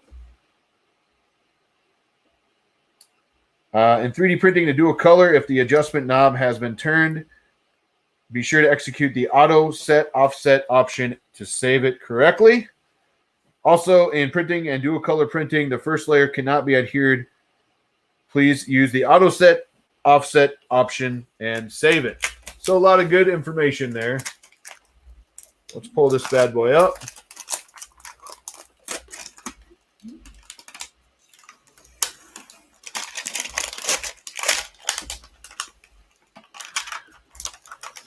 All right.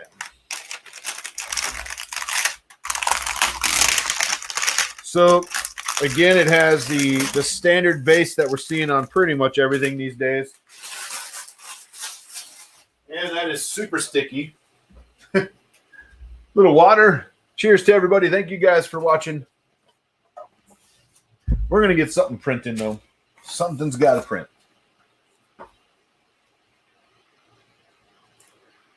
So, what do we got next? Peel it. Ooh, plug it in. Woo! Here we go. Now we see if we wired everything underneath right? Yeah, so I know some early stuff on that Elegoo printer is it had a lot of assembly, much like our original Ender 3. I think the price point on that thing is going to be around $180 US is what I'm trying to say. But we'll see. I don't know much about it. It just showed up.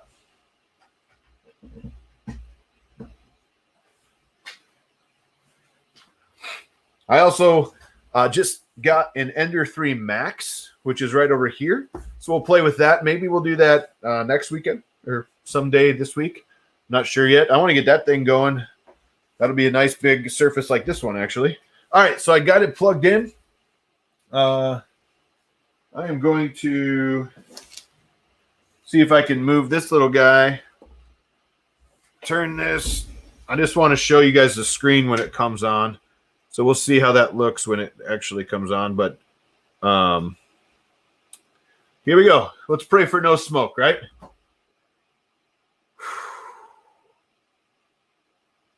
Here we go. Well, we have power. Immediately, I don't see any smoke, which is great. Let's see what we see here. Nothing because it's too bright. There we go. So, I'm going to see if I can, I don't know, the best way to show you. Maybe I can hold it. Maybe. There we go. So it looks like FDM. So we're actually going to change this. We're going to make sure it's on the dual. Let's see. We're going to change the tool head. We're going to make sure it's on the dual tool head.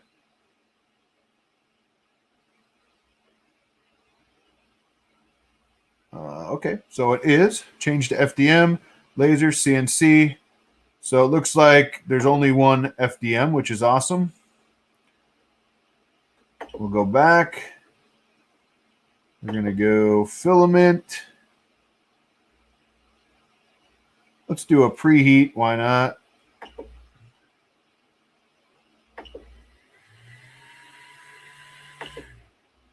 Oh, look at that. So that's interesting. When I stopped it, it actually shut it off. Can we heat everything? We can't heat everything. So I want to heat this up to clean the bed.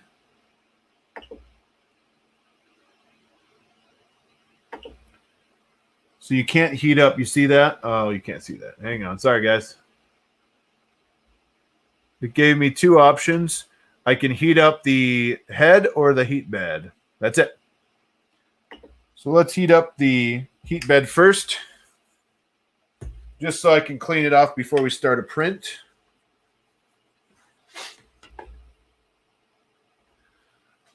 All right.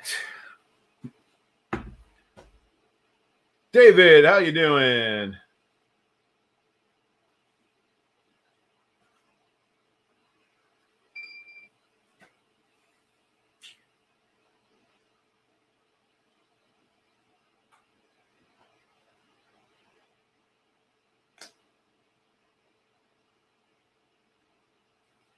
Oh man, autocorrect is killer here.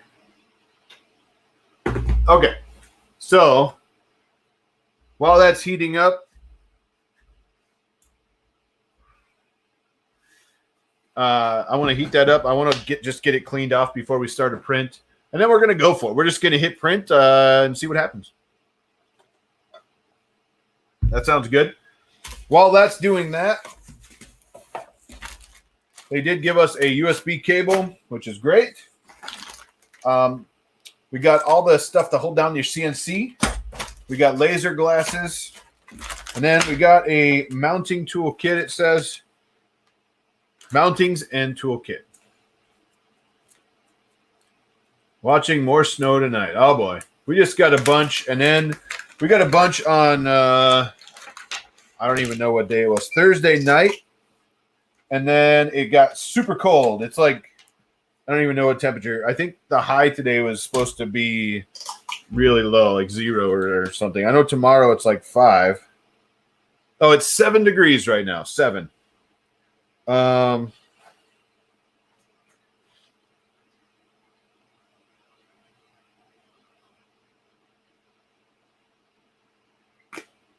So there's that. It looks like there's some cables, maybe some extras. Hopefully. I don't see anything else I need to plug in, so there's that. We got zip ties, extra zip ties. We have, I really like they sent extra couplers, extra little pieces of PTFE tube that looks like they're cut. Just little guys like that. Not sure why. We'll have to look that up. We have an extra little screw hold down for the tool heads.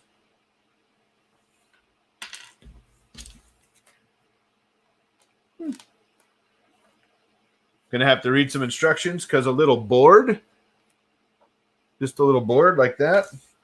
We have a 4 gig SD card like this and a card reader. So it's an actual full-size SD card.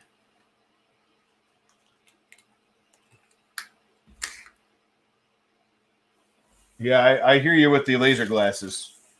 I got it's over there. I bought a really nice set, a couple really nice sets for when people want to watch too. But I bought it that fit over my glasses, and then I don't use the ones usually that come with the kit, just because you never know. Just be careful if you're gonna. Oh, I wish I was in Arizona right now. Amen. So I'm going to go around and put this SD card in. The heat bed is getting warm, which is great. SD card officially inserted. Little isopropyl.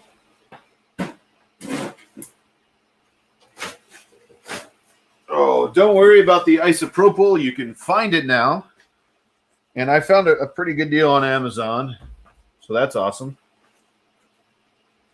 Yeah. California, nice. I'm just going to shoot this bed down. Little isopropyl. And then we'll see how yellow it comes out, because they always do.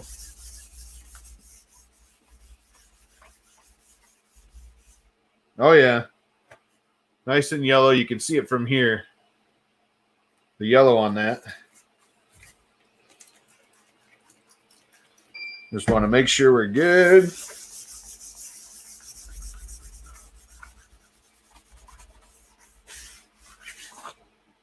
Whew, that was even worse. Even worse. Look at this, was the second wipe. There we go. That was the second wipe.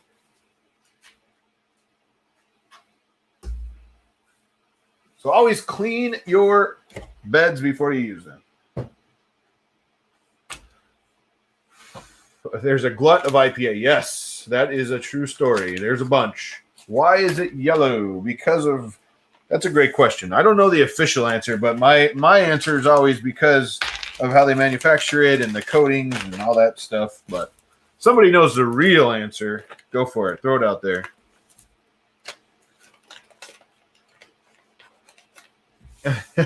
It doesn't smell or taste like lemons. No, I don't think so.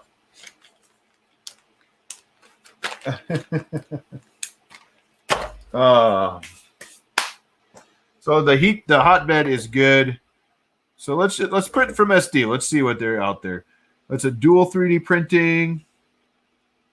There's CNC carving, 3D printing. Let's just do it. Dual 3D printing. Here we go. It sounds like that worked.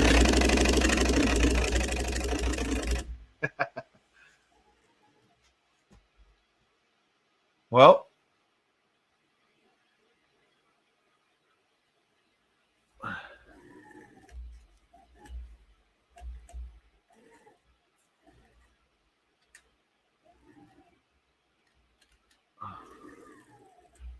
oh, it still doesn't go. Interesting. So I'm just checking out the this side where it was hidden here.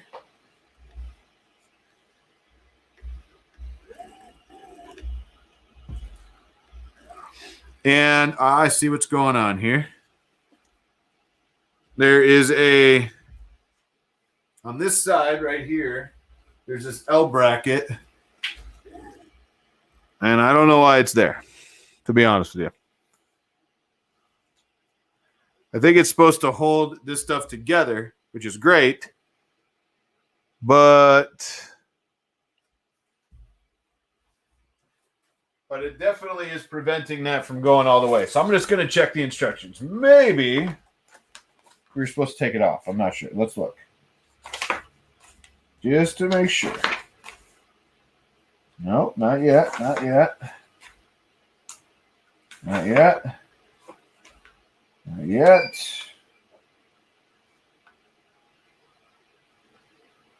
It actually shows it on that picture. It shows it here. That's a Z-axis collision block. Interesting. I wonder if we're just too tall here.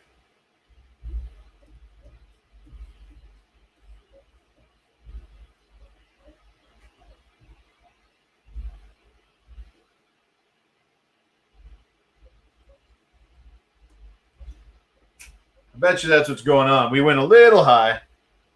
Well, I'm okay with that. We learned, right? I'm gonna actually bring this thing down and just make sure it's level too. I didn't do that yet. That was my fault. I think I had it too high when I raised that up. I definitely had it too high. It's not doing its job. Well, it will be. Hopefully, it will be soon here.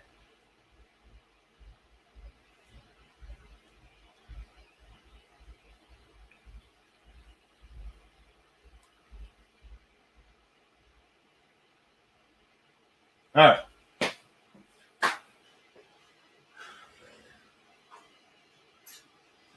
Real quick. I'm just going to make sure we're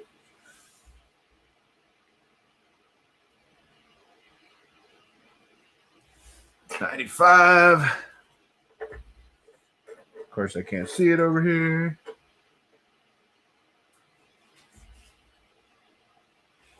Woo, we're close.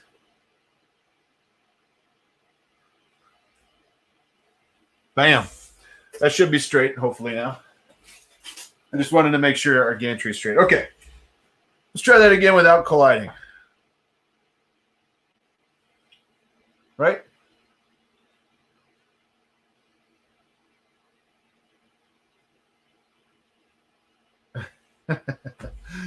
Right? All right. Print from 3D. Dual color printing. Hey, we made it.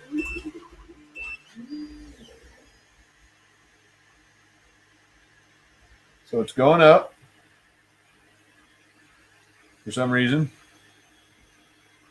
Oh, I see. So this, what I messed with here, this one, that's actually going to tell the tool head. Like the other one had that too, but not quite the same, but nice. So that's going to go up. I don't know if you remember the first one we did, but it went up and then it presses this button down right here. It's not the fastest thing, but that's okay. I look totally different. Yeah, my hair. So I was out here this morning working on the table here, getting a bunch of stuff cable managed underneath, getting the camera set up, stuff like that. And then I went inside and made lunch, hung out with Lindsay and the baby for a few, and I was like, all right, I got to go. So I'm just going to throw my hair up today. Why not? It's a little slow. We are going to find out. Now, one thing I did notice, if you remember the very first one, I have it over here, the book. So the very first one had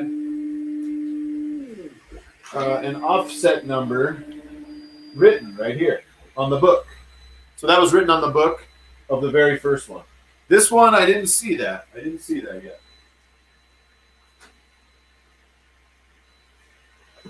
So it looks like it did its thing. It's coming back down.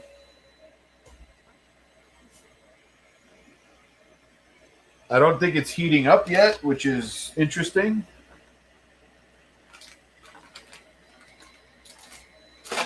I'm looking here. I don't see any Z offsets. Yeah. So, but there, it looks like there's an auto Z offset button. So we'll have to look at that.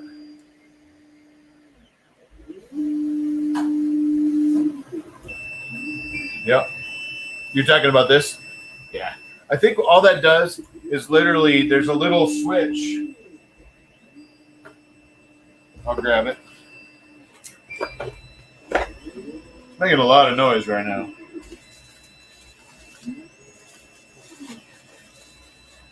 And it's auto leveling or something.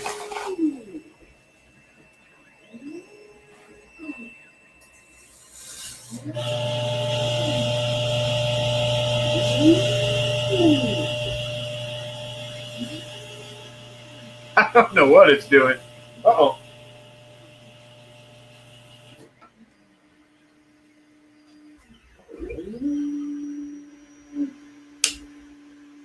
So I don't know what it's doing right now. It's doing some crazy stuff, but we're going to pretend that it's doing something. I don't know. All right, so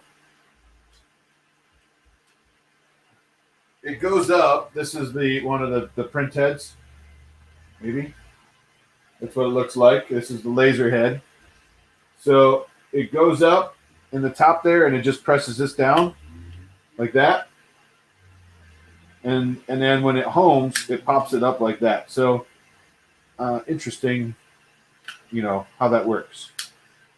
And when it pops it down like this, it actually puts out the probe right here. I believe that's for the leveling there.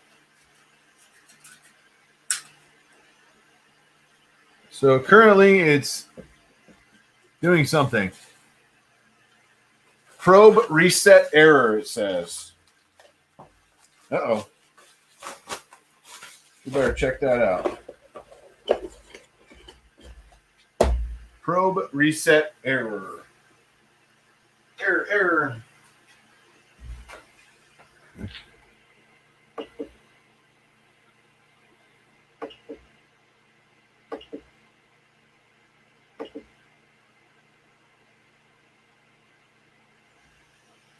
So we were just talking about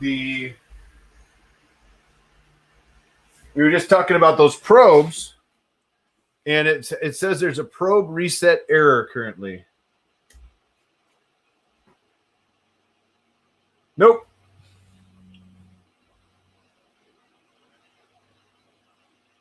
I didn't see what you said. Too fast, too fast.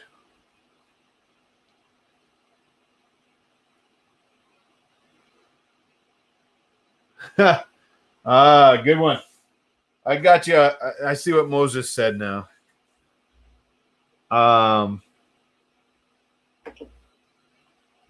let's see what happens here again.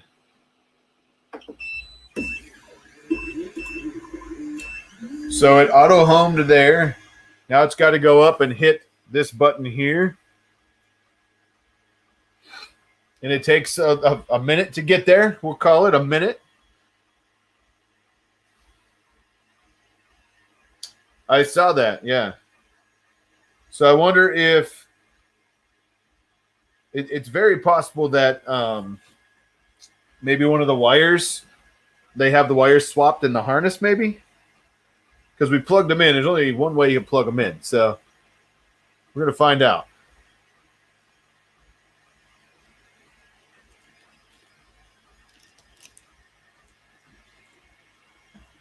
We'll see what it does again. That was weird, though, that it was going up, right, instead of down.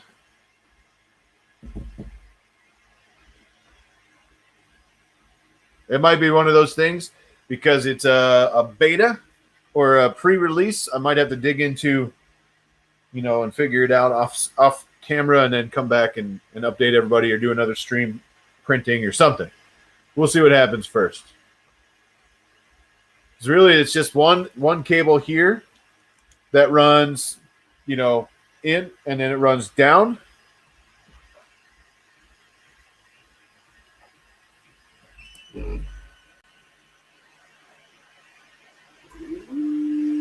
So it did its thing. The probe popped out right here.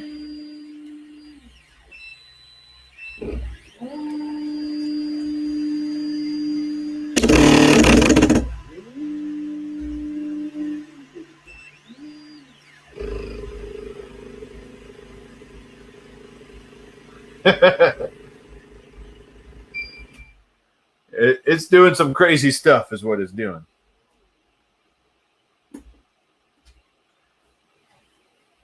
Interesting.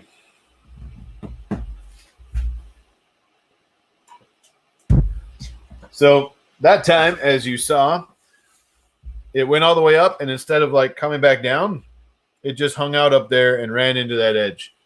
So I don't think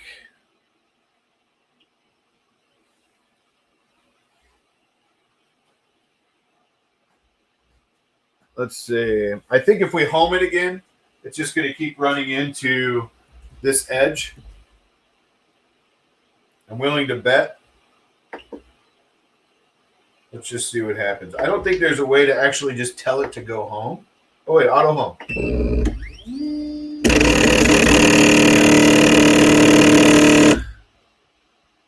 So what's interesting is it doesn't seem to know that it's up all the way like that. You know what I mean? I mean, because this pin here is up. So if I push that down, it might clear it. Maybe. Let's see what happens.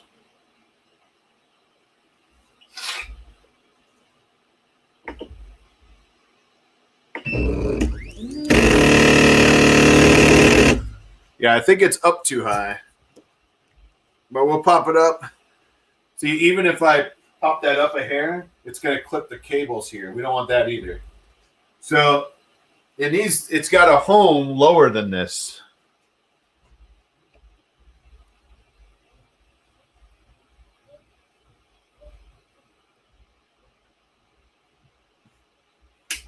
So I'll probably pop the bottom back open, make sure everything's in again. I mean, I followed the wiring diagram, but hey, you never know. And keep playing with this until I can figure it out. And then I'll have to... Okay, so that homed when I lowered it. So now it comes back across. It goes up to hit the top.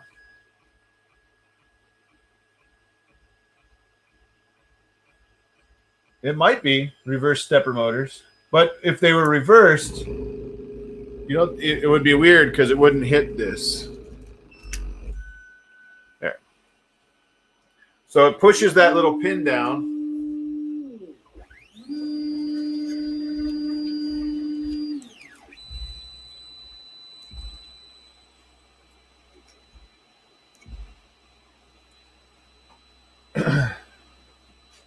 I mean, so these are going up and down, and it appears to be moving right because it homes that way. I see the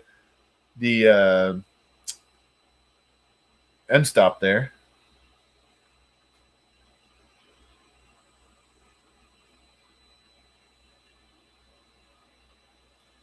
I definitely agree, Cyberdeck.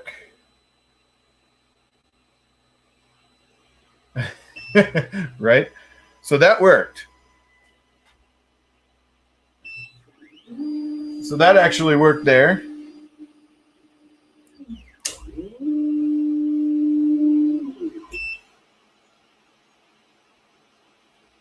Hey,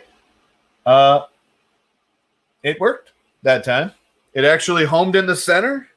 That was cool. So I wonder now...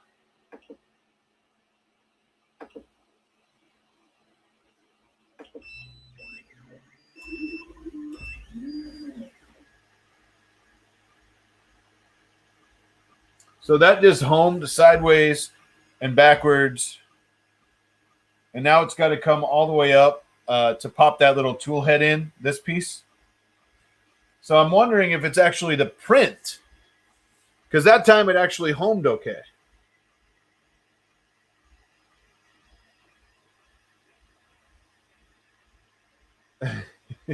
I did. So I pulled this back down a little bit.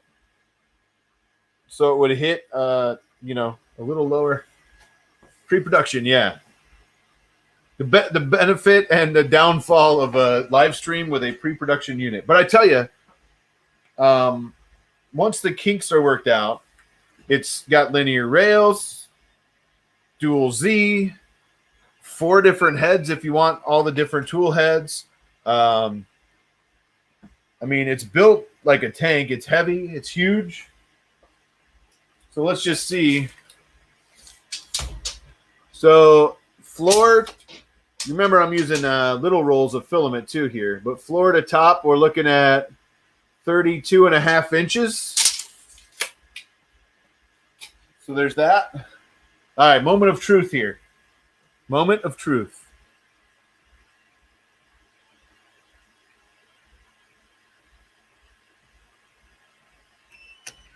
Okay, so it pushed it. That's good, right?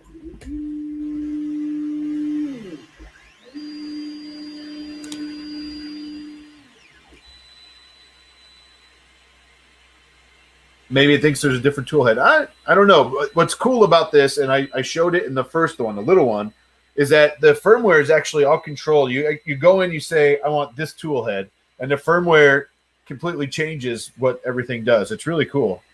But this is where we're going to see moment of truth, right? So it needs to come down. It didn't do this before. It did it the very first time, but not after that. Sweet looking setup. Thank you. We're going to see what happens. So I just heard it. So it touched like it's doing the bed leveling. It just popped that out.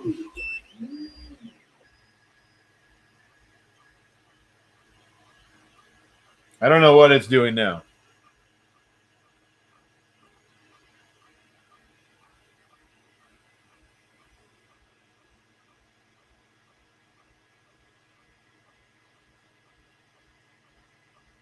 I don't know why we'll be going all the way back up to the top, but hey, you never know.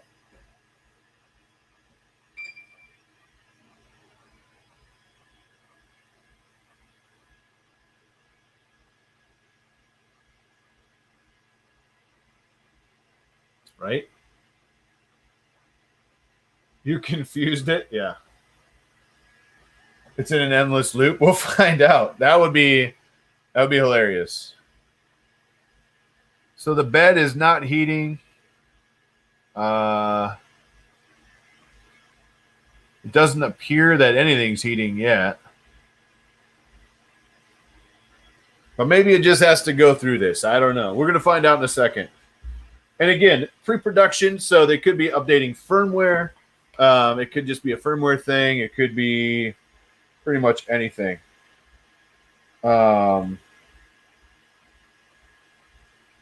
Nice. All right, moment of truth.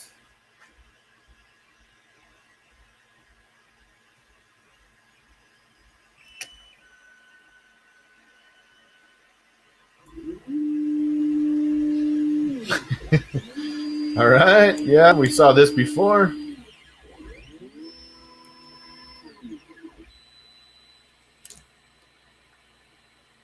So it appeared, now it appears to be going to this corner of the bed. So maybe it's going to do the bed leveling now.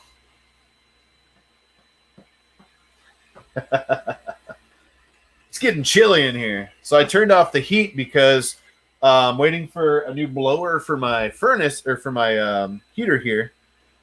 And it is officially 58 degrees in here now.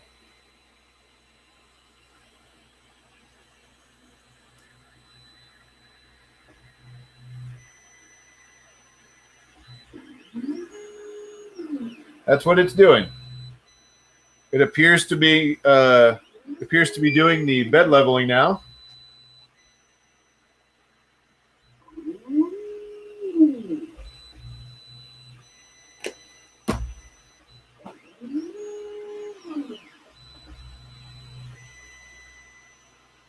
Interesting.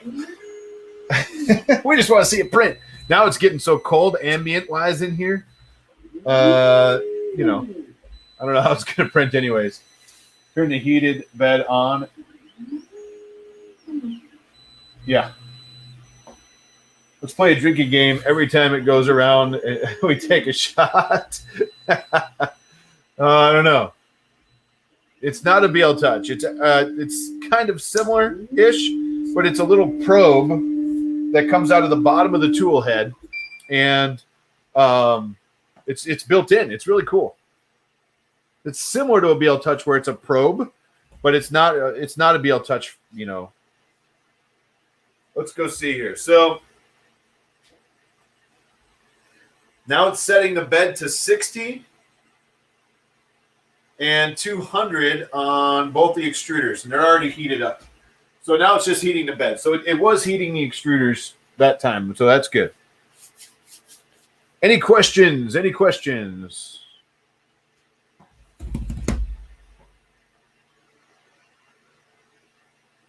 It's definitely a touch probe, yeah. I might have to fire that heater up. Get a little chilly. Wonder how much you guys will hear it. Hang on.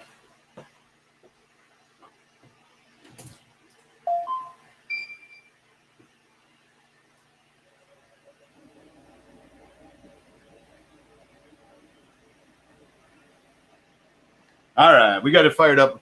Let me know if it gets too loud, and we'll figure it out. That is a great question. That's probably because that's not how their software or their firmware works. The most recent said, why wouldn't they heat the bed before probing? I don't know. That glitched my video. Weird.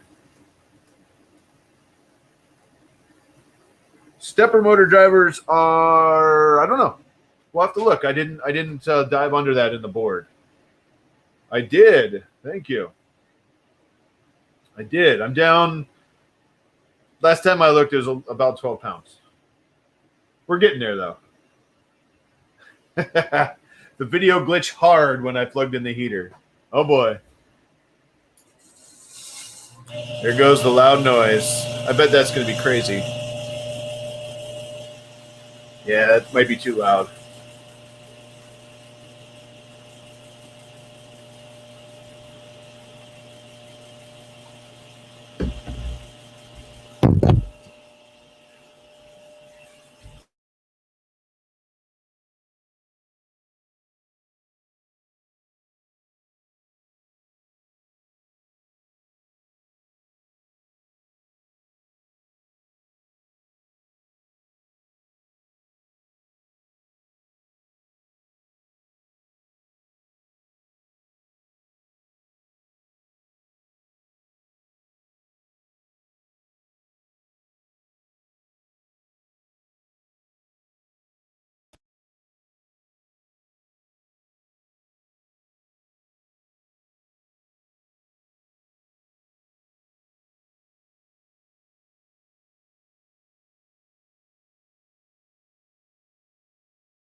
How about now?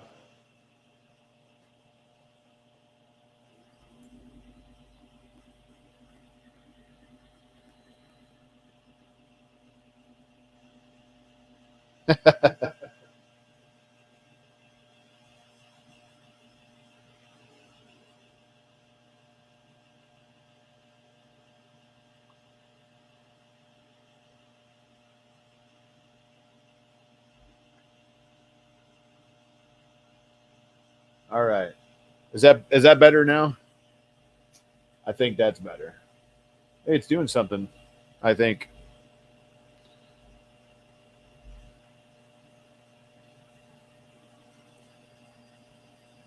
What do we think? Is that better? Well, that's doing something.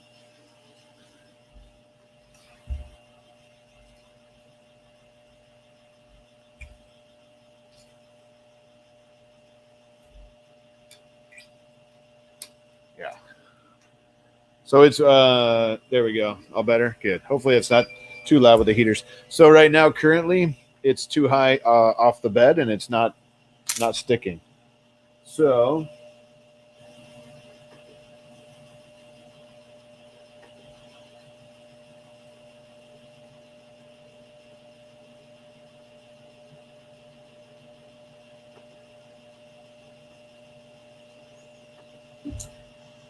I think all I can do currently is start it over and tell it to do a Z auto Z offset, because there's no up and down on the Z there. I'm not sure why.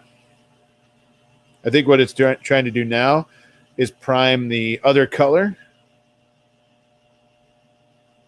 It definitely is. It's priming the blue now.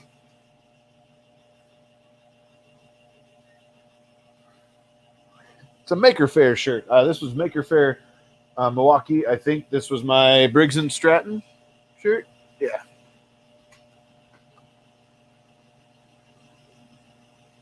Actually, it's purging. So I think what it's going to do is purge both colors.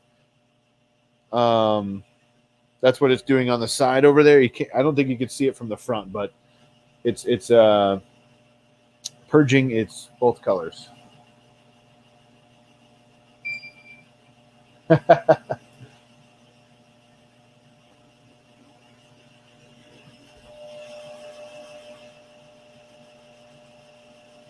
Either that, or it's pretending to print by itself on the purge side.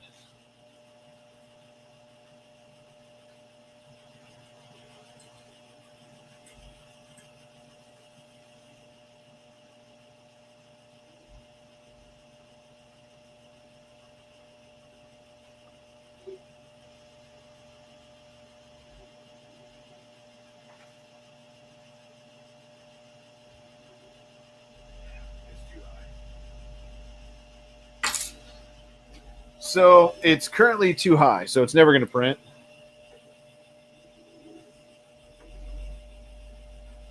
Ooh, and I can't see the control panel.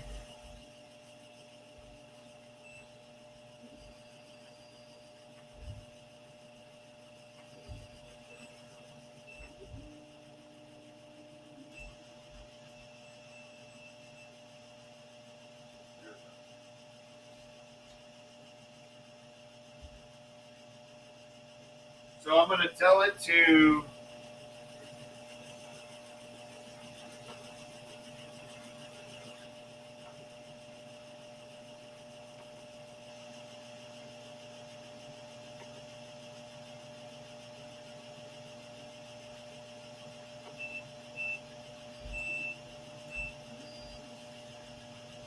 So there is a Z offset process here that it said in the manual if it doesn't stick to run through.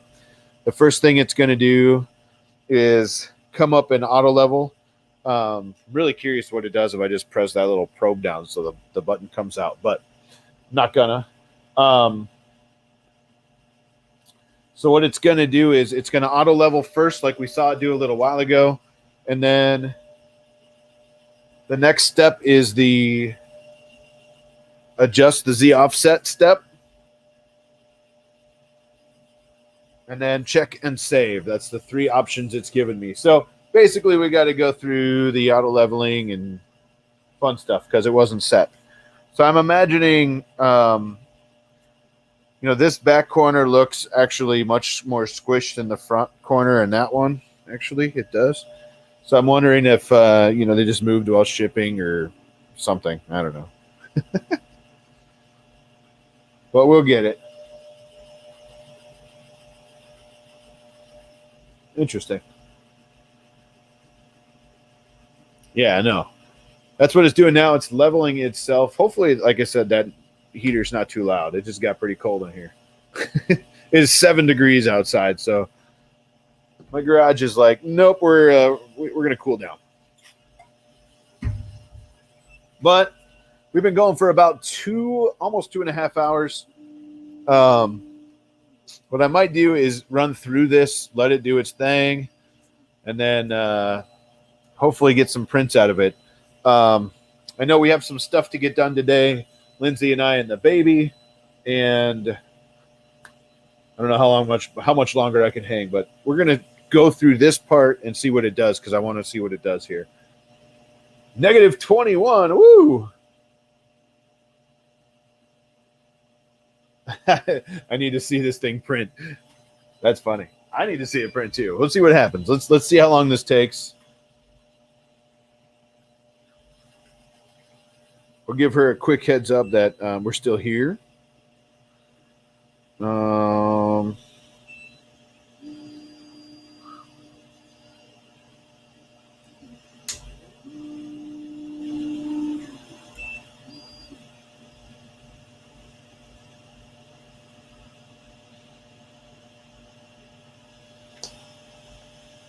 So I'm wondering what happens if I press this down myself to get it not to go all the way up again.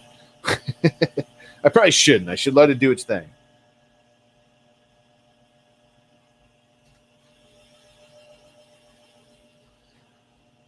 Oh.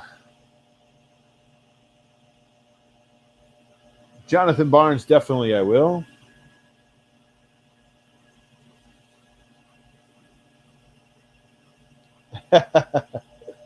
Let her know lunch date is now a dinner date. That's funny.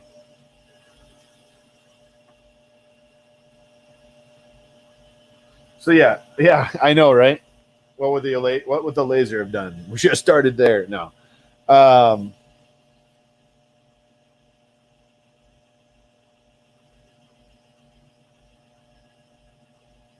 Yeah, good. I like that too. How about how?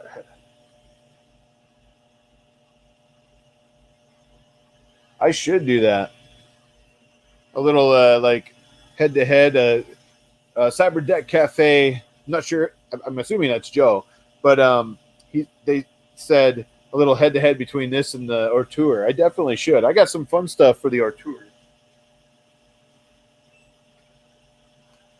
While this is doing its thing, I got so their newer ones are going to start coming with a fixed. That's not it.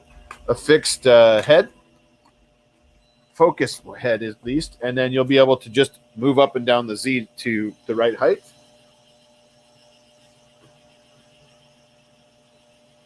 But I put it over there. So there's that. Heck. I don't know where the heck I put it. There's too much stuff. That goes with that one. But it has a fixed focus, and then all you do is it has an adjustable Z that goes up and down. So that's cool.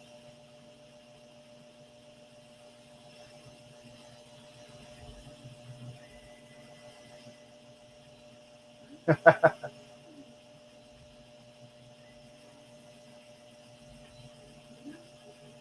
they build on the firmware of a totally useless machine? I'm not sure what you mean, Andrew. Filament Frenzy, how's it going?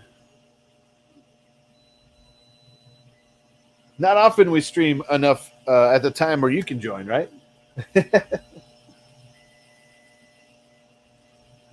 So I really like the little one. Of course, when I got it, it was well into production, so it was well refined. This one being a pre-production model, might be a little different than what comes from Kickstarter. So, we got to go through the growing pains, we'll call it. Okay, so it did its thing.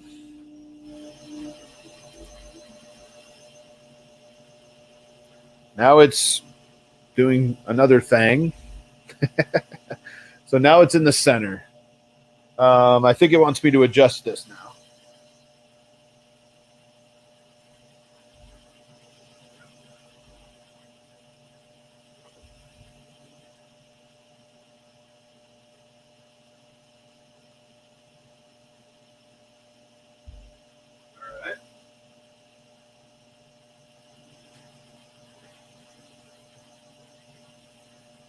So I'm going to use a piece of paper for this.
All right.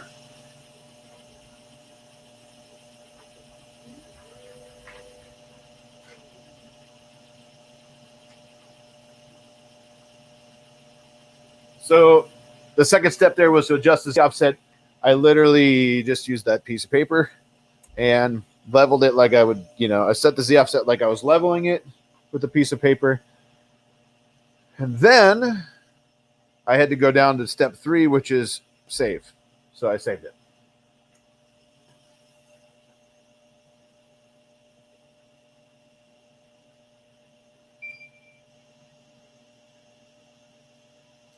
Delta, good. I didn't look that close, so if you got that, that's awesome. So I don't know what it's doing right now. I told it to print again, so we're going to see what happens. It can be slow. It depends what it's doing. We're gonna. I don't know as far as when it prints how it's going to be, but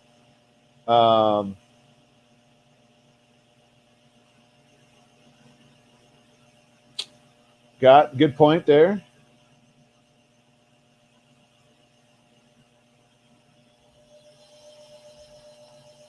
Yeah. Right.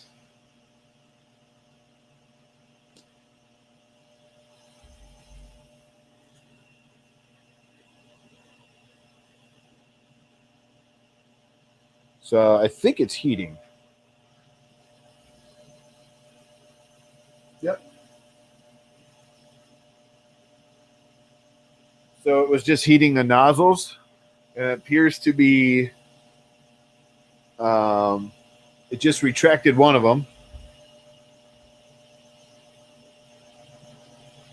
Now it's spewing out the green side, it looks like. It's like a play-by-play.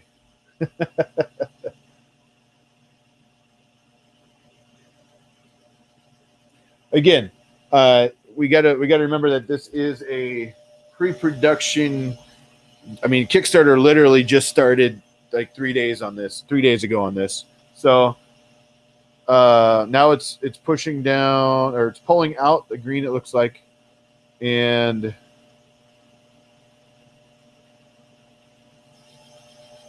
oh, there we go. It's still oozing. There we go.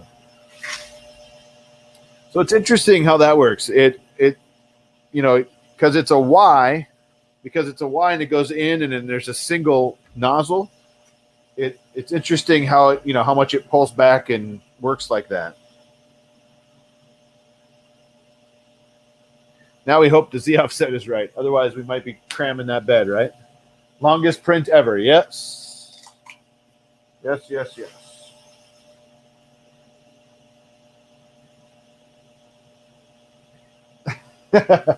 Yeah.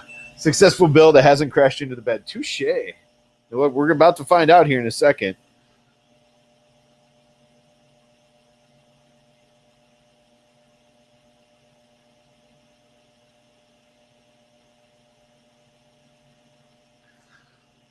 So it's doing something. Whatever it wants, probably, right?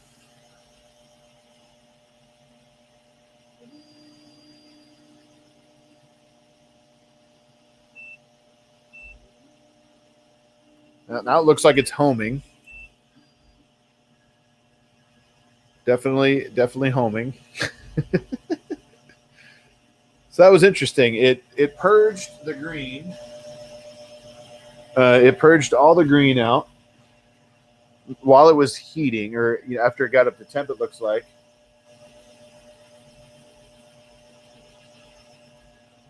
Then it just went to the center for some reason, went back, and now it's going up. So that's different. We'll call it different.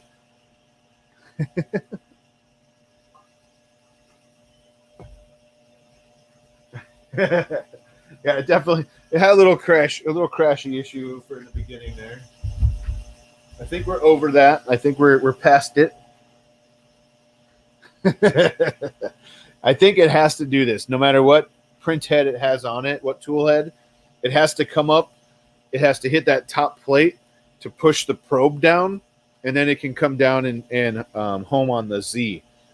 And I think we're going to see that pretty much with all of the tool heads. They all have to, home. So the difference between this one and the little one is the little one was much faster because it was a lot smaller.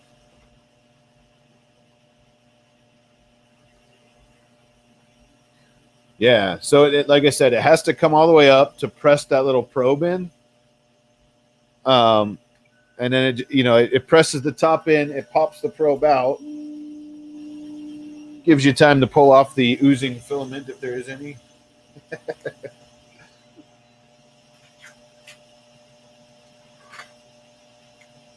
Get a little filament cleaner brush. There we go. I'm assuming it's going to come down. It's going to home itself in the center. And I have no idea if it's going to do the auto leveling again. If it does, that means it's going to go all the way back up again.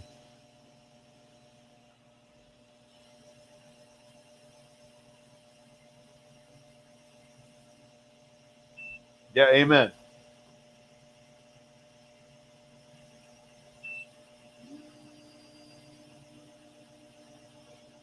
I don't know if it's wrong. I think that's how it works. So now it's Z'd, and I think it has to come back up. How the tool heads work, it has to come up to press that in. Now, I can try it if I press this now. Let's see what it does. Okay, so I stopped. I just pressed the tool head myself.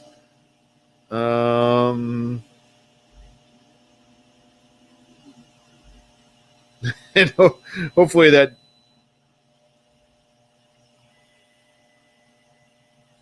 Yeah, it's actually doing the auto leveling now. So we'll see if that worked. If that works, you can probably just do it with your finger and stop that going all the way up thing.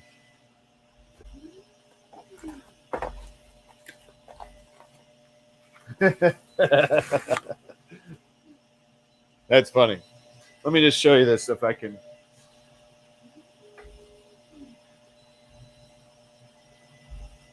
So this is the head. This is one of the heads. This is what it has to press when it goes all the way up like that.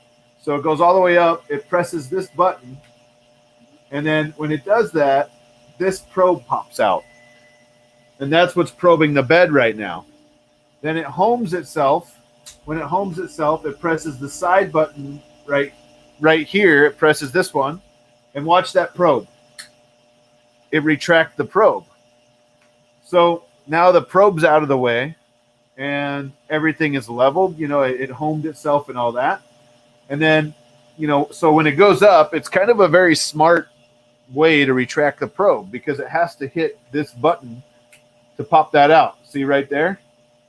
And then when it homes on the x-axis over there, it hits this button and pops that probe back in. So then it's stored inside of there. Now it's out of the way, and what we're seeing is it's just taking a long time to go all the way up and hit it and then come all the way back down, right?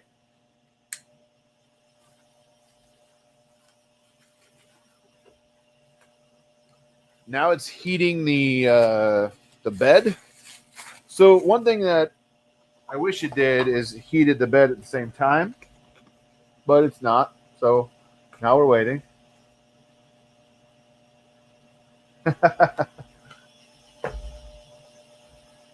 That's funny, Andrew. Actually, I look like I don't know, 70-ish people earlier today, but yeah, I mean, if you're using a multi-head system like this, it has to find a way to probe, right? And the way they came up with was to press that top button in, which drops the probe out the bottom, and then go from there. The difference is it was much faster on the little one because that little one is so much smaller than this.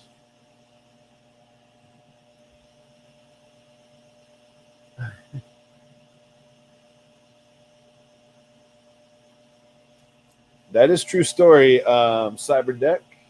I'm hoping. I mean, I think this one. I'm hoping it will be different because obviously the Ecubmaker has already had printers out there. They've been successful, and you know, hopefully this one comes to fruition and they do it. Yeah. The other thing is it couldn't have like a BL Touch or an Easy ABL or something on this because it would protrude, right? And I guess their idea is to hide it. So we're about 3 degrees here on the bed away from hopefully getting a print. It's 58 out of 60.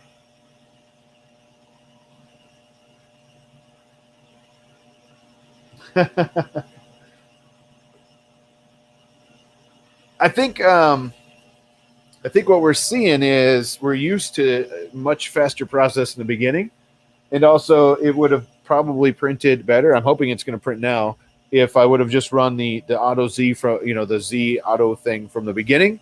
But the instructions said to try it. If it doesn't work, then run the Auto Z. So that's what I did. I mean, it's going to be interesting to see that CNC, because the CNC surface on this is huge.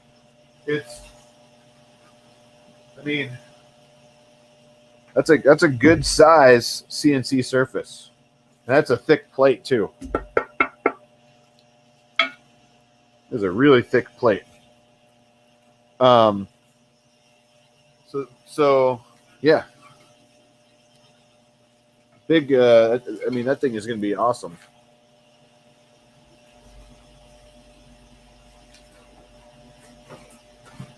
All right.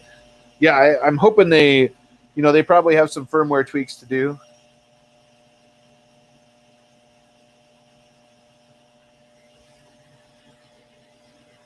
And we got good news here.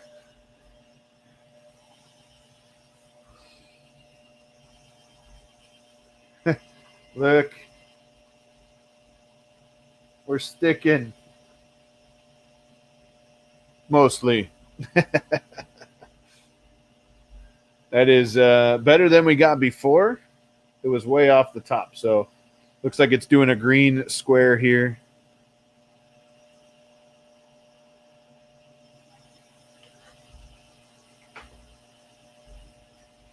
So I'm wondering if it does like a purge square, That's what we're looking at now. Do I have the mill tool head? Yeah.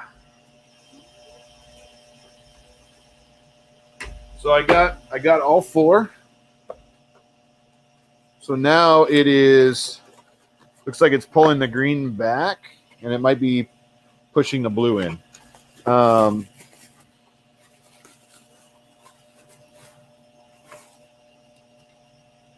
So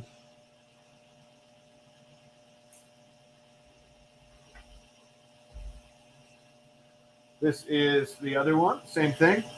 Got a pop, it's got the probe, but it also, I don't think that probe will do anything. I don't think the probe will help because it's lower than that mill, right?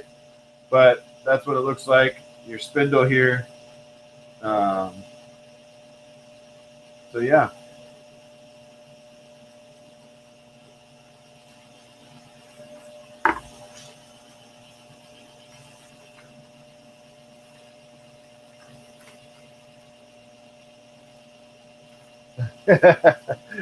I doubt it. No.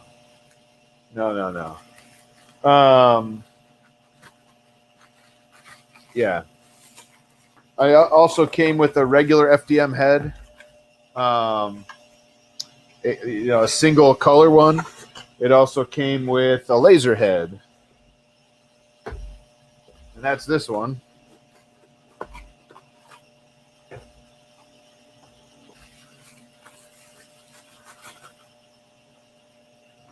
So diode is in here, and otherwise the head looks just like everyone else. So each one of these just has its own head. Now I really like that it has the fan for the laser. Otherwise you overheat it. Uh-oh. That doesn't sound good, does it?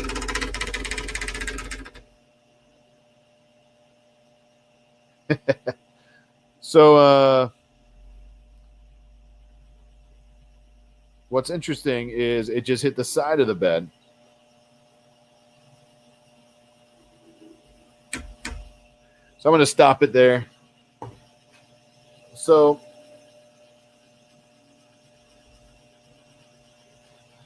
we'll raise it up a little. So definitely a little bit of, you know, growing pains being a pre-production model, and we're going to get that. I mean, you never know what you're going to get. Obviously, they have some stuff to work out before it goes live, right? But definitely is a pre-production model. And let me just pop this over. What I might need to do too is some of these. I'm gonna look and see in the instructions again. So this back wheel here is all the way pulled down, and the other ones aren't. So I'm wondering if that matters, even though we set the Z offset already. I don't know, but we did get a square to print, which is super crazy to me because we didn't touch the printer. After it purged, it went through the blue. It purged the blue, and then it hit the side of the build surface. So, yeah, we're going to keep playing with it. I'll probably reach out and tell them what I found. They'll be able to see it on this video. Sounds like a Harley Davidson. I love it. You know, and I don't think, as much as we want to see this thing print, I don't think that's happening right now. I think I just need to either reach out and see if they have a new firmware, maybe play with the Z offset 17 more times. I don't know. We'll have to figure it out. But I'm willing to bet I need to tighten these down, you know, to make them all the same, even though it shouldn't matter because it did the auto probing. So that's interesting. Yeah, it rammed to the side of the bed that time. So after it went back, it purged, it pulled the green out, it purged the blue through. That's what it's supposed to do because it's a dual color print. And then it rammed right into the side of the bed. So we'll have to check it out. I agree. Yeah, it should have. Well, what's interesting is it probably should do some sort of move up and down when it goes over there. But the thing is, it's all in the same plane. So it went over there. We saw it go around once. So I'm not sure why it would have even lowered. But we'll play with it. We'll keep playing with it. Maybe I'll see how it goes. I do have some stuff we got to get done today, but maybe we'll see how it goes. And I can go live tomorrow and get a print or play with the laser or CNC or something. We'll see. I just don't want to, you know, for lack of better terms, keep beating a dead horse. We'll have to dive into it. Again, it's a pre-production printer. It's not released yet. It's not, you know, it's just on Kickstarter now. So while they probably incorporated a lot of things from the other one, and the other one did really good. The other one is a really nice printer. It just needs to safety glasses. That's right. So it needs looks like it needs some tweaking. So I will have to go in and figure out what's going on and then update you guys with what I found. Other than that, yeah, I got to get going today. But I definitely appreciate, you know, you guys hanging out. I know we had a little fun. We almost got 3 hours here again today, which is awesome. Loyal Moses, thank you so much. I really appreciate that. I wish we could have seen this thing print that dual color. I'm going to make it happen. So we'll make that happen probably, and then we'll go back live. Either we'll go back live or we'll figure something out. Maybe we'll do that tomorrow. It's supposed to be freezing tomorrow. Like our high here is 0, I think. So why not? But I think I'm going to get bailing. I'm going to go see what Lindsay and the baby are up to. We have to make a trip, and we're going to do that. And then we'll go from there. I'll come back and play with this thing later. Either that or I don't know. I want to see this thing print before I put a different tool head on it because, to be honest with you, I would rather this happen with 3D printing than the mill or the CNC tool head. You know, if something's off on that, that could be catastrophic for that with that thing spinning full on, right? So yeah, there's that. Yeah, I wish we would have got it printing, but you know, beta units. This is some of the things that you don't see in the videos for beta units is all of this stuff behind the scenes that it took to get that thing printing good. And I'm glad we could show it live. I'm glad we could show what happens right out of the box. And you know, a regular person grabs this thing. This is going to do this. We need to figure out why. So there's that. I really appreciate it. Yeah, we'll definitely make it a video coming up. Yeah, we would rather see the chip. Yeah. Maybe we'll do. I like the idea of a head-to-head with the lasers. So maybe we'll have some fun with that with the laser tool head. Yeah, we'll get it rocking. But I really appreciate it, guys. Thank you guys for hanging out. Almost 3 hours today. Thank you for donating. Everybody who donated here and on PayPal. I just wanted to make sure I got a notification. I didn't get a different one to shout out, but thank you guys so much. We're going to have a fun rest of the day. I hope you guys do too. If you're watching the Super Bowl tomorrow, hope your team wins. If you don't have a team, pick one and have some fun there. Otherwise, yeah, we'll probably see you. If you see a stream notification later tonight, that means I got this thing printing and we're going to go live and show you that. But thank you guys. I really appreciate the time. Have a great day. Stay safe. Stay warm. And we'll see you either tomorrow or for sure on Monday, where Ethan and his dad, Ethan's dad, will be on the show. And we're going to talk about that awesome app and some other fun stuff. So thank you guys. Have a great day, everybody. I better do this right. Oh, man. Too much fun today. Too much fun. Later, everyone.